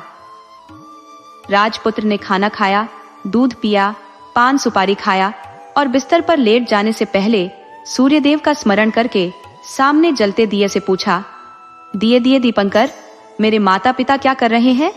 दिया बताने लगा, बेटे के शोक में डूबे हैं। राज्य कौन संभाल रहा है? राज्य प्रधान संभालता है। मेरी पत्नी क्या करती है? उसने चौराहे पर भोजनालय शुरू किया है और आते जाते लोगों से वह नई खबर के बारे में पूछती है। दिए के यह कहते ही राजपुत्र कहते लगा, ठीक है। उसके बाद वह सो गया। बुढ़िया कोने में खड़ी रहकर यह सब देखती रही। ऐसी अद्भुत घटना उसने जिंदगी में पहली बार देखी थी। उसे अंदर ही अंदर चुलबुलाहट होने लगी। वह अपनी भूख प्यास भूल गई और आगे क्या होता है कि उसे उत्सुकता से देखने लगती है। लेकिन उसके बाद और कुछ घटनाएं नहीं घटती। रात गुजर गई और सुबह हो गई। सुबह होने पर पलंग पर सोया राजपुत्र उठा और फिर से पहले वाले कुंड में छलांग लगाई तो अब वह फिर से घोड़ा बनकर कुंड से बाहर आ गया। बाहर आते ही वह तेजी से उस पाताल नगरी से बाहर निकल गया। लेकिन वह कहाँ गया? बुढ़िया को कुछ पता नहीं चला। उसके बाद पिछली रात की तरह कोई उस गाय का छमछम करके दूध दोहने लगा। जैसे ही दूध दोहाना खत्म हुआ, उसके गले की सांकल अपने आप खुल गई और वह गाय तेजी से ऊपर जाने वाली सीढ़ियां की ओर भागने लगी। गाय को दौड़ते देखकर बुढ़िया सोचने लगी, अब गाय के साथ यहाँ से ऊपर जाना ही समझदारी है, नहीं तो कोई मुसीबत आकर मेरे ऊपर टपक जाएगी। झट से उसने गाय की पूंछ पकड़ ली और गाय के साथ ऊपर आ गई। गाय जब ऊपर मैदान में पहुंची तो उस सुरंग का रास्ता अपने आप बंद हो गया और उसके मुंह पर एक बड़ा सा पत्थर पूर्ववत खड़ा हो गया। ऊपर आकर वह गाय जंगल की ओर निकल गई तो इधर बुढ़िया एकदम बावली सी गई। उसने पाताल नगरी में जो कुछ देखा वह जल्द से जल्द किसी को बताने के लिए उतावली हो उठी। उसे एकदम याद आया है कि नगर की सीमा पर कोई औरत भोजनालय चलाती है और नई बात बताने वाले को अच्छा खाना पीना मुफ्त में देती है। वो सोचने लगी कि क्यों ना मैं यह बात उस औरत को जाकर बताऊं। यदि उसे यह बात पसंद आ गई तो बाकी जीवन खाने पीने की झंझट से मुक्ति मिलेगी। बुढ़िया ने मन में तय किया और तुरंत उस भोजनालय के द्वार पर टंगे नगाड़े के सामने खड़ी हो गई और जोर जोर से नगाड़ा बजाना शुरू दिया। नगाड़े का इस तरह शोर सुनकर मालकिन यानी छोटी रानी मन में प्रसन्न हो जाती है कि शायद कोई बड़ी बात लेकर यहाँ आया है। रानी सिपाहियों को आदेश देती है, जाइए और जो कोई आया है उसकी अच्छी खातिरदारी कीजिए। आदेश पाते ही सिपाही नीचे दौड़ गए तो एक बुढ़िया नगाड़ा बजा रही है। उन्होंने पूछा, क्यों री बुढ़िया, क्या हुआ, क्यों नगाड़ा बजा रही हो? बुढ़िया बोली, कुछ नहीं बेटा, यहाँ खाना मिलता है ना, इसलिए आई हूँ। खाना चाहिए? मिलेगा, लेकिन तुझे कोई नई बात बतानी पड़ेगी। हाँ बताऊंगी, एक बात मालूम है मुझे। इस पर सिपाही उसे अंदर लेकर आए। उनको मालकिन का आदेश था कि जो कोई बूढ़ा बुजुर्ग वहां आए उनके साथ अच्छी तरह पेश आना, उनका अच्छा आदर आतिथ्य करना। तो सिपाही ने इस बुढ़िया का भरपूर आदर आतिथ्य किया। उसे बड़ी सी थाली भरकर व्यंजन परोसते हैं। बुढ़िया कुछ दिनों से भूखी थी, वह खाने पर टूट पड़ी। खाना खाने के बाद सिपाही ने उसे नई साड़ी पहनने को दी। उसके बाद उसे लेकर रानी के पास आए। बुढ़िया और रानी ने तुरंत एक दूसरे को पहचान लिया। बुढ़िया बोली, बेटी तुम? और रानी बोली, अम्मा तुम? बड़ी देर तक दोनों भांति भांति की बातें करती रही। आखिर कुंवरनी बुढ़िया से कहने लगी, अम्मा अब बताओ, तुमने क्या नई बात देखी है? नई बात? मैंने कोई नई बात देखी नहीं है। वह तो मेरे पास तुम्हें देने के लिए खाने के पैसे नहीं थे, इसलिए मैंने झूठ कहा और नगाड़ा बजाया। रानी ने कहा, अम्मा घबराना नहीं, मैं किसी को तुम्हारा नाम नहीं बताऊंगी। फिर भी बुढ़िया, मैंने क्या देखा, कब देखा करके आनाकानी करने लगी। इस पर कुंवरनी ने उससे कहा, देखो अम्मा, यदि तुमने मुझे वह नई बात बताई तो जिंदगी भर मैं तुम्हारी देखभाल करूंगी, तुम्हें रानी माता की तरह रखूंगी। अब बुढ़िया बताने को तैयार हो गई। उसने जो कुछ उस चारागाह वाले मैदान पर देखा था वह सब कुछ कुंवरनी को बता दिया। बुढ़िया की वे बातें सुनकर कुंवरनी को यकीन हो गया है कि वह राजपुत्र उसी का पति है। वह तुरंत बुढ़िया से कहने लगी, अम्मा, मुझे उस जगह पर ले चलो। नहीं बेटी, वह पाताल राज्य है, सांप है। यदि किसी ने तुम्हें देख लिया तो तुम्हारी जान खतरे में पड़ सकती है। लेकिन रानी उसकी एक भी नहीं सुनती, उसे उस जगह ले जाने के लिए हठ करने लगी। आखिर में बुढ़िया ने उसका कहना मान लिया और कहने लगी, ठीक है, मैं तुम्हें वहां लेकर चलती हूं, पर आज नहीं, कल। वहां जाना है तो शाम को ही जाना होगा। तो दूसरे दिन दोपहर को रानी बुढ़िया के साथ उस मैदान पर गई और एक जगह छुपकर गाय के आने की राह देखने लगी। दिन ढलते ही अंधेरा घेरने लगा है और गाय हमेशा की तरह वहां आ गई है। मैदान के उस कोने में जाकर उसने पत्थर पर सीन मारा तो झट से पत्थर हटकर वहां सुरंग में जाने का रास्ता खुल गया है। गाय उस रास्ते से नीचे उतरने लगी तो बुढ़िया रानी से कहते लगी, जल्दी आगे बढ़ो बिटिया, हम गाय की पूंछ पकड़कर नीचे उतरेंगे। तो दोनों गाय की पूंछ पकड़कर नीचे उतर गई। बुढ़िया पहले जिस कोने में छिपी थी उस कोने में छिप गई। अब नीचे सब कुछ पहले जैसा घटित हो रहा था। गाय के गले में अपने आप सांकल पड़ गई। कोई अदृश्य रूप से उसका दूध दुहने लगा। एक सफेद उम्दा घोड़े ने आकर एक कुंड में छलांग लगाई तो राजपुत्र के रूप में ऊपर आया। वह राजपुत्र दूसरे कुंड में नहाने लगा। इसी बाद में उसके सामने खाने की थाली आ गई, दूध की प्याली आ गई, पान भीरा आ गया। राजपुत्र सब ग्रहण करके सोने के लिए पलंग पर गया तो सोने से पहले सूर्य देव का स्मरण करके वह दिए से पूछने लगा, दिए दिए दीपंकर, मेरे माता पिता क्या कर रहे हैं? तो दिया कुछ जवाब नहीं देता, बल्कि वह बुझने लगता है। तब राजपुत्र को कुछ अघटित हुआ है, इसका संदेह हो गया है। वह उदास हो गया है और जो कुछ हुआ है वह हो जाने दो, ऐसा सोचकर सोने के लिए बिस्तर पर लेट गया।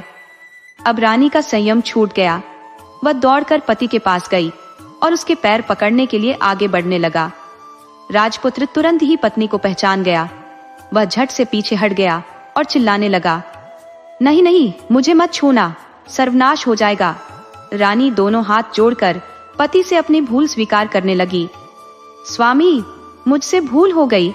मुझे आपसे नहीं पूछना चाहिए था कि आप रात को कहां जाते हो। मैं अपनी भूल स्वीकार करती हूँ। मुझे मेरी भूल की सजा मिल गई है। अब आप घर चलें। आपके वियोग में आपके माता पिता ने बिस्तर पकड़ लिया है। आपकी प्रजा भी बहुत दुखी है। उस पर राजपुत्र कहने लगा, वही तो एक बार तुम गलती कर बैठी हो, अब दोबारा मत करना, नहीं तो अब मैं तुम्हें जो दिख रहा हूँ वह भी नहीं दिखूंगा।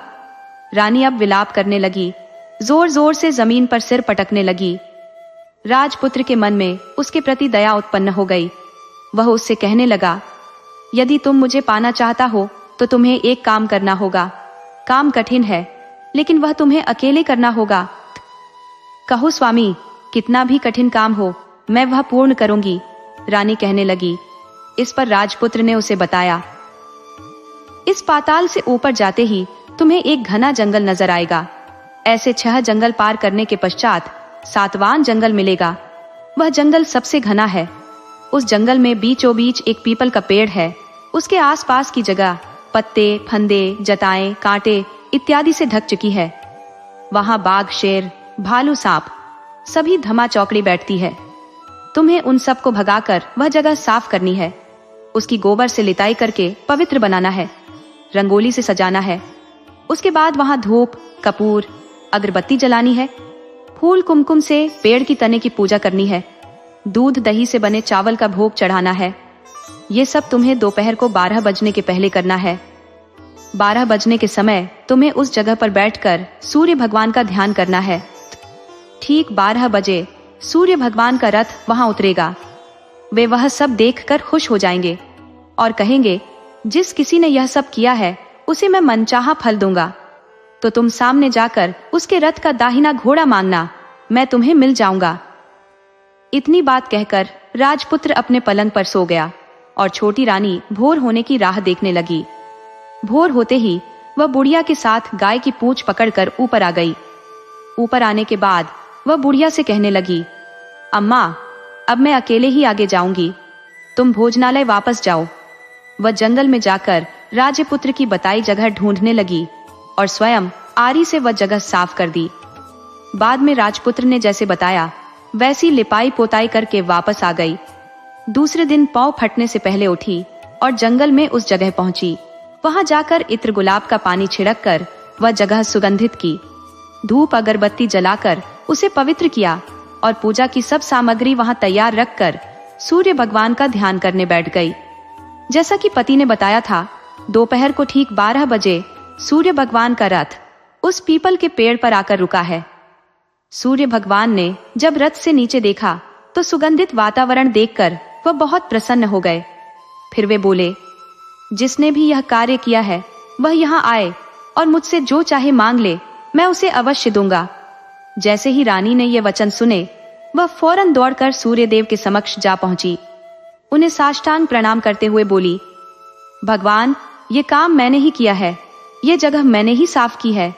सूर्यदेव बोले, अच्छा तो बताओ तुम्हें क्या चाहिए?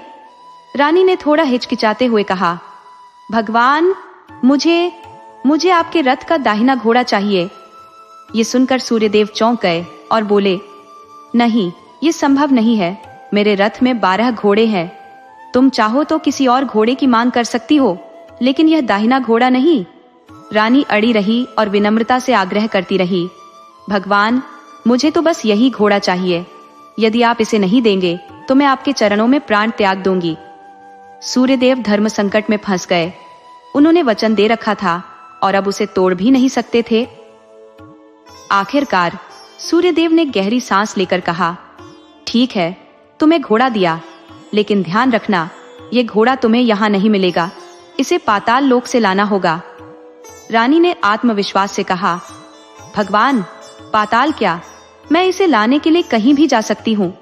सूर्यदेव अपने मार्ग चले गए और रानी भोजनालय में लौट आई। फिर वह बूढ़ी औरत को लेकर उसी मैदान पर पहुंची।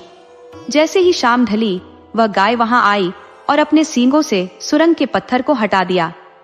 गाय सुरंग में उतरने लगी और रानी व बूढ़ी औरत उसकी पूंछ पकड़कर पाताल लोक में उतर गई।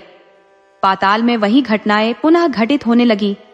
घोड़े का कुंड में स्नान कर राजकुमार में परिवर्तित होना, नहाने के बाद पलंग पर जाकर बैठना और फिर उसके सामने खाने पीने की वस्तुओं का आना। लेकिन आज माहौल अलग था। आज खाने की 2 थालियां, दूध के 2 गिलास और 2 पान बीड़े आए। राजपुत्र ने बिना कुछ कहे अपने हिस्से का भोजन किया और पान चबाकर सोने चला गया। सोते सोते उसने दीप से पूछा, दिए दिए दीपंकर, मेरे माता पिता का क्या हाल है? दीप ने जवाब दिया, वे दोनों तुम्हारे वियोग में प्राण त्यागने की कगार पर है। ये सुनकर राजकुमार की आंखों से आंसू बहने लगे। वह थोड़ा रुका और फिर पूछा, दिए दिए दीपंकर, मेरे राज्य की बागडोर कौन संभाल रहा है? तुम्हारे राज्य का प्रधान अब पूरी सत्ता अपने हाथ में ले चुका है। उसने न सिर्फ राज्य पर कब्जा कर लिया है, बल्कि प्रजा पर भी असीम अत्याचार कर रहा है। यह सुनते ही राजपुत्र का चेहरा क्रोध से तमतमा उठा। उसकी मुट्ठियां गुस्से में भींच गई। फिर उसने तेज स्वर में पूछा, दिए दिए दीपंकर, मेरी पत्नी इस समय कहां और क्या कर रही है? दिया अब मौन सादे रहा। उसने कोई उत्तर नहीं दिया। उधर रानी का धैर्य टूट चुका था। वह दौड़कर राजपुत्र से लिपट गई और रोते हुए बोली, अब तो आप मुझे मिल गए। राजपुत्र ने रानी को अपने पास खींचते हुए कहा, हाँ, अब मैं तुम्हारे पास हूं। रानी ने धीरे से पूछा, सच कह रहे हो? आप फिर से घोड़े का रूप तो नहीं धारण करोगे ना? राजपुत्र ने मुस्कुराते हुए कहा, नहीं, अब ऐसा कभी नहीं होगा। तुमने जो इतने कष्ट सहे, जो तप किया, उसकी वजह से सूर्यदेव ने मुझे इस अभिशाप से हमेशा के लिए मुक्त कर दिया है। अब मैं हमेशा तुम्हारे साथ रहूंगा। उसने रानी के आंसू पोंछे और उसे अपने सीने से लगा लिया। भोर होने को थी। तभी गाय की श्रृंखला टूट गई और वह ऊपर भूलोक की ओर बढ़ने लगी। रानी, राजपुत्र और वह बूढ़ी महिला गाय की पूंछ पकड़कर ऊपर आ गए। ऊपर पहुंचने के बाद वे सीधे भोजनालय में पहुंचे। वहां का सारा सामान लोगों में बांट दिया और दरवाजे पर ताला लगाकर अपने राज्य लौट आए। राजपुत्र ने राज्य में कदम रखा तो प्रधान के होश उड़ गए। राजपुत्र ने तुरंत प्रधान को बंदी बना लिया और उसे काल कोठरी में डाल दिया। फिर राज्य की बागडोर अपने हाथों में ले ली। इसके बाद राजपुत्र अपने माता पिता से मिलने महल गया। वहां उसने देखा कि उसके माता पिता दुख में इतने कमजोर हो गए थे कि उनकी हालत मरणासन्न हो चुकी थी।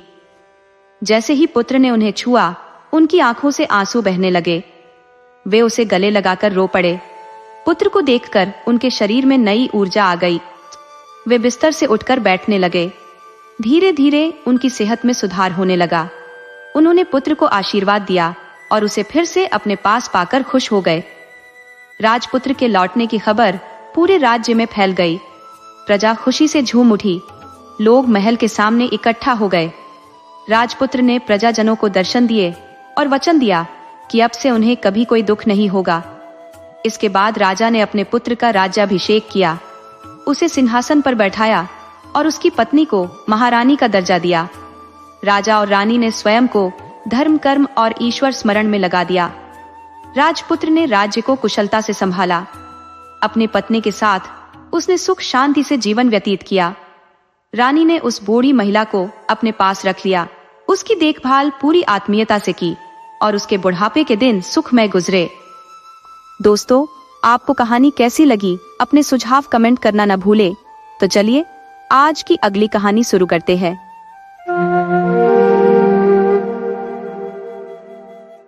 महल के हर कोने में खुशी की छटा बिखरी हुई थी, क्योंकि वहां के राजा और रानी का प्रेम अनुपम था। राजा अपनी रानी को हृदय से चाहता था और रानी का भी स्नेह राजा के प्रति अटूट था। उनके 2 पुत्र थे जो अत्यंत कुशाग्र और विनम्र स्वभाव के थे। वे अपने माता पिता की हर आज्ञा का पालन करते थे और यह मानते थे कि उनके माता पिता के जैसा कोई इस संसार में नहीं हो सकता। ये सुख शांति तब तक कायम थी जब तक कालचक्र ने करवट नहीं ली। यमराज ने अपने भयावह कुत्तों को भेजकर परिवार पर विपदा का साया डाल दिया। राजा को प्रतिदिन अपनी पत्नी के साथ महल के एक शांत कोने में बैठकर सुबह बिताने का शौक था। वे अक्सर चिड़ियों का जोड़ा देखते जो अपने बच्चों के लिए आहार जुटाने में व्यस्त रहते। ये दृश्य उन्हें असीम आनंद देता। लेकिन एक दिन उन्होंने देखा कि एक नई चिड़िया अपनी चोंच में कांटे दबाए कुछ और चिड़ियों के साथ उस घोंसले की ओर जा रही थी। राजा को इस अजीब व्यवहार पर गहरी जिज्ञासा हुई। उन्होंने तुरंत अपने एक सेवक को बुलाया और कहा कि वह पेड़ पर चढ़कर पता लगाए कि माजरा क्या है। सेवक ने देखा कि उस घोंसले की मादा चिड़िया का निधन हो चुका था और नर चिड़िया ने दूसरी शादी कर ली थी। नई चिड़िया सौतेले बच्चों को अपनाने को तैयार नहीं थी। उसने एक घिनौनी चाल चली। वह कांटे लाकर घोंसले में रख देती ताकि बच्चे इन्हें खाकर मर जाए और उसे उनकी देखभाल न करनी पड़े। नतीजा यह हुआ कि बच्चों ने भूख से तड़पकर दम तोड़ दिया। वे अपनी मृत मां की देह पर निर्जीव पड़े थे। जब राजा और रानी ने यह सुना तो उनका मन करुणा और दुख से भर गया। राजा ने व्यथित होकर कहा, क्या हमारे जीवन में भी ऐसी ही त्रासदी घट सकती है? रानी ने गंभीरता से उत्तर दिया, हाँ प्रिय, ऐसा हो सकता है, लेकिन हमें यह सुनिश्चित करना होगा कि हमारे बच्चों को ऐसी पीड़ा न झेलनी पड़े। मुझसे वादा करो कि अगर मैं पहले चली जाऊं तो तुम दूसरा विवाह नहीं करोगे। राजा ने रानी का हाथ थामते हुए कहा, प्रिय, मैं वचन देता हूं, चाहे तुम इस संसार में रहो या न रहो, मैं दूसरा विवाह नहीं करूंगा। मैं यह सुनिश्चित करूंगा कि हमारे पुत्रों को कभी भी उस दर्द का अनुभव न करना पड़े जो इन चिड़ियों के बच्चों ने सहा है। यह सुनकर रानी के मन में शांति आई और वह राजा को पहले से भी अधिक स्नेह करने लगी। लेकिन नियति ने कुछ और ही तय कर रखा था। इस घटना के कुछ ही दिनों बाद रानी का देहांत हो गया। राजा की अवस्था ऐसी हो गई कि प्रजा को लगा कि वह शोक में डूबकर जल्द ही अपनी प्राण छोड़ देगा। कुछ वक्त बीतने पर राजा ने धीरे धीरे अपने दुख पर काबू पाया और पुनः राज्य के कार्यभार को संभालने लगा। थोड़ा और समय गुजरने पर वजीरों, दरबारियों और अन्य कुलीन वर्ग के लोगों ने उससे दूसरी शादी की गुजारिश की। स्वाभाविक रूप से यह विषय राजा के लिए बड़ा कठिन और असहज था। शुरुआत में राजा ने उनकी बातों पर ध्यान नहीं दिया, लेकिन दरबारी अपने आग्रह पर अड़े रहे और अंततः राजा को इस प्रस्ताव को स्वीकारने के लिए मना ही लिया। वजीरों में से एक की बेटी का प्रस्ताव सामने आया, जिसे राजा ने अनिच्छा से स्वीकार कर लिया।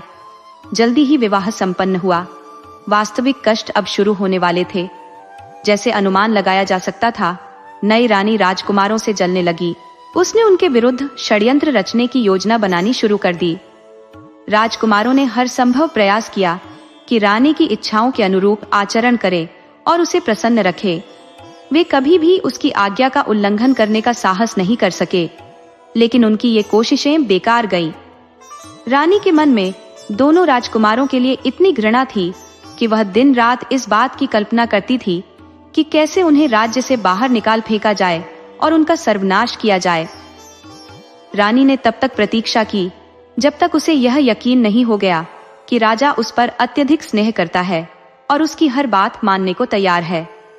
इसके बाद उसने राजा से यह शिकायत करनी शुरू कर दी कि राजकुमार उसके साथ अपमानजनक व्यवहार करते हैं और उसकी बात नहीं मानते। उसने यह भी कहा कि अगर राजा उससे इतना प्रेम न करता तो वह उनके ऐसे दुर्व्यवहार को सहन ही नहीं कर पाती। राजा इन बातों को सुनकर बेहद क्रोधित हुआ।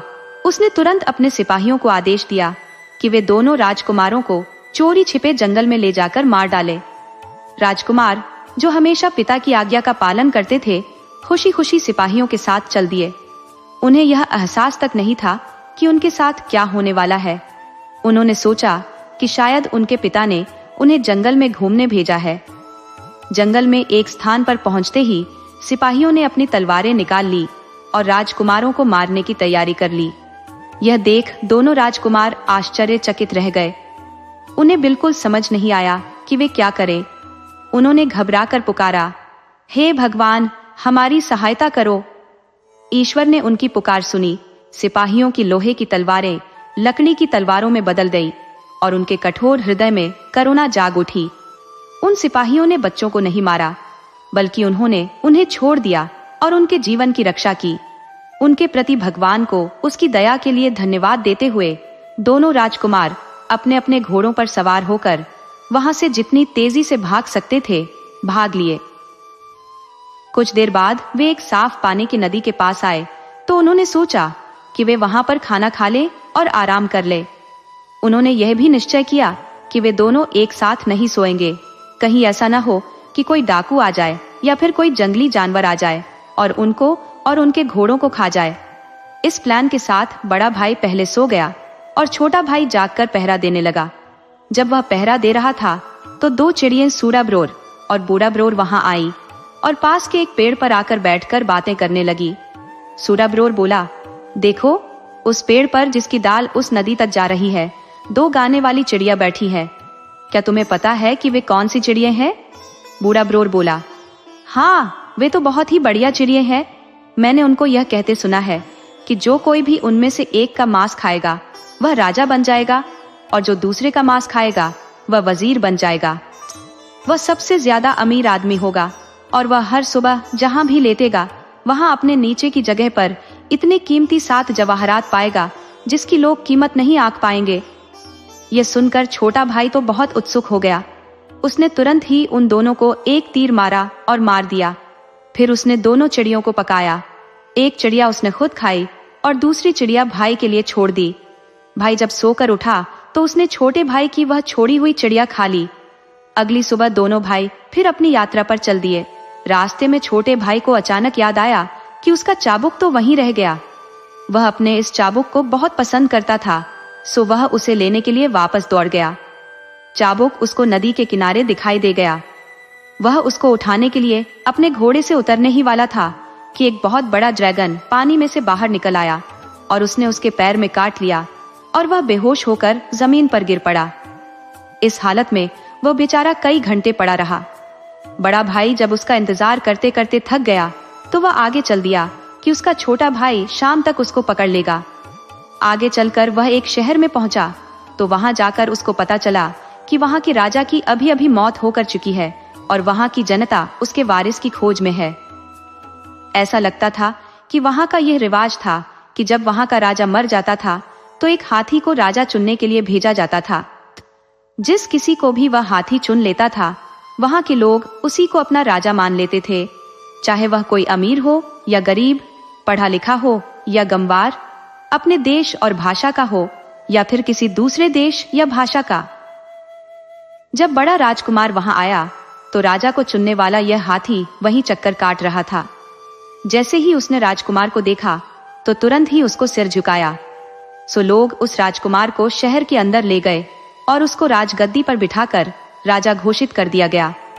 उधर छोटा राजकुमार भी होश में आ गया था। वह इस तरह होश में आया था कि उस नदी के पास एक योगी रहता था, जो उस नदी पर हर छठे महीने वहां से थोड़ा सा पानी लेना आता था। जिस दिन राजकुमार को वहां ड्रैगन ने काटा था, वह दिन उसके वहां से पानी लेने का दिन था। सो जब वह वहां आया तो उसने वहां उस नौजवान का बेहोश शरीर देखा। उसको उस पर दया आ गई। वह समझ गया कि ड्रैगन ने ही यह सब किया है।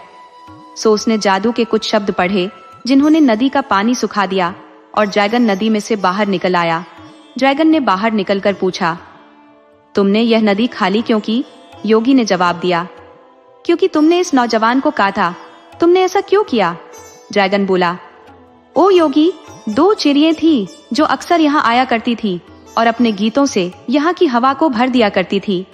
इस राजकुमार ने उनको मार दिया, इसलिए मैंने इसको काट लिया। योगी बोला, ये तुमने अच्छा नहीं किया। सुनो, अब तुम अपना जहर इसके पैर से निकाल लो ताकि यह जिंदा हो सके, वरना तुम मर जाओगे। ड्रैगन बोला, मुझे माफ करे, जैसा आपने कहा है मैं वैसा ही करता हूँ। इस तरह राजकुमार फिर से जिंदा हो गया। उसने योगी को धन्यवाद दिया और आगे चल दिया, पर बदकिस्मती से उसने वह सड़क नहीं ली जिस पर उसका भाई गया था। वह दूसरी सड़क पर चला गया। उस सड़क पर चलते चलते वह एक गांव में आ पहुंचा, जहां कई भयानक डाकू रहते थे। इत्तेफाक से उनमें से उसने एक डाकू के घर का दरवाजा खटखटाया और उससे रहने की जगह मांगी, तो उसने उसको तुरंत ही अपने घर में ठहरा लिया। उन्होंने उसका बड़े जोर शोर से स्वागत किया और अच्छी सी रहने की जगह दी। पर अफसोस, जब वह सोने के लिए लेटा तो वह और उसका पलंग दोनों फर्श में से होकर नीचे एक बहुत ही भयानक तहखाने में गिर पड़े। वह बेचारा तो वहां मर ही गया होता, अगर उन डाकुओं की एक लड़की ने उसको वहां देख न लिया होता और वह उससे प्यार न करने लगी होती तो। वह तो उस घर को अच्छी तरह जानती थी, ये भांपते हुए कि अजनबी को इस कब्र में पसीना आ गया होगा, जैसा कि डाकू लोग उस जगह को कहते थे। वह छिपे रूप से उसके पास गई और उसके लिए खाना ले गई। इस खाने के बदले में राजकुमार ने उसको 7 जवाहरात दिए। वह लड़की रोज सुबह खाना लाती रही और राजकुमार उसको रोज 7 जवाहरात देता रहा। जैसे जैसे वह राजकुमार से मिलती रही, उसके लिए उसकी मोहब्बत बढ़ती ही चली गई। और वह खुद क्योंकि बहुत सुंदर और अक्लमंद थी, तो राजकुमार भी उसकी तरफ आकर्षित हो गया। उसने उससे जल्दी ही शादी करने का वायदा किया। आखिर वे वहां से आजाद हो गए और वहां से जल्दी एक तेज घोड़े पर सवार होकर समुद्र की तरफ भाग गए, जहां वे एक जहाज पकड़कर वहां से निकल लिए, जो तभी किनारा छोड़ने वाला था। दूसरी सवारियों के साथ उस जहाज पर एक सौदागर भी था। उसको वह लड़की इतनी अच्छी लगी कि वह राजकुमार को मारकर उससे खुद शादी कर लेना चाहता था। इस प्लान के अनुसार एक दिन जब वह और राजकुमार नारकेल खेल रहे थे, सौदागर ने राजकुमार को समुद्र में धक्का दे दिया। खुशकिस्मती से उसकी पत्नी वहीं जहाज के एक हिस्से में खड़ी हुई थी। उसने देखा कि उसके पति का शरीर ऊपर से नीचे आ रहा है, तो उसने तुरंत ही अपने हाथ बढ़ा दिए और उसको बचा लिया। जब यह बात कि राजकुमार जहाज से गिर गया था सारे जहाज में फैली, तो यह सब जानकर जहाज पर काम करने वाले और उसमें यात्रा करने वाले दोनों ही बहुत दुखी हुए। राजकुमार ने अपनी पत्नी को मना कर दिया था कि जब तक वे अपनी जगह पर नहीं पहुंच जाते, इस मामले की खोज नहीं करनी है। इस तरह वह वहां छिपे छिपे रहता रहा। सौदागर इस मामले में राजकुमार की अपनी पत्नी के बाद अपने आप को सबसे ज्यादा दुखी दिखा रहा था।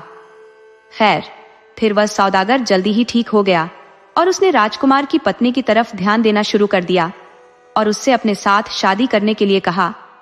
लड़की ने शादी 6 महीने के लिए यह कहते हुए टाल दी कि अगर 6 महीने तक उसके पति का कुछ पता नहीं चला तो वह उसके साथ शादी कर लेगी। कुछ महीने में ही जहाज अपनी जगह पहुंच गया। वहां पहुंचकर राजकुमार ने अपने आप को प्रकट किया और सौदागर पर इल्जाम लगाया कि उसने उसको डुबोने की कोशिश की। इस बीच सौदागर को जेल में डाल दिया गया जब तक उसके मुकदमे की सुनवाई होती है। इत्तेफाक से वे एक बहुत बड़े शहर के बराबर की जगह पर ही उतरे थे, जहां वह बड़ा राजकुमार राज कर रहा था। बड़ा राजकुमार उस समय अपने छोटे भाई के बारे में बहुत दुखी था कि उसका भाई इस समय कहाँ था। सो अपने आप को थोड़ी सी तसल्ली देने के लिए उसने अपने वजीर को कह रखा था कि वह रोज शाम को उसको एक कहानी सुनाए, क्योंकि उसका वजीर उसको दिन में जो कुछ सुनता था उसी पर उसको अपनी कहानी सुनाता था। इसलिए इस तरह से उसको यह आशा हो गई थी कि शायद उसको किसी तरह अपने भाई की खबर मिल जाए। जिस दिन जहाज किनारे पर लगा था, इस वजीर की बेटी समुद्र के किनारे गई थी, जहां उसको राजकुमार और उसकी पत्नी और नीच सौदागर की अजीब कहानी सुनने को मिली। वह कहानी उसने आकर अपने पिता को सुना दी।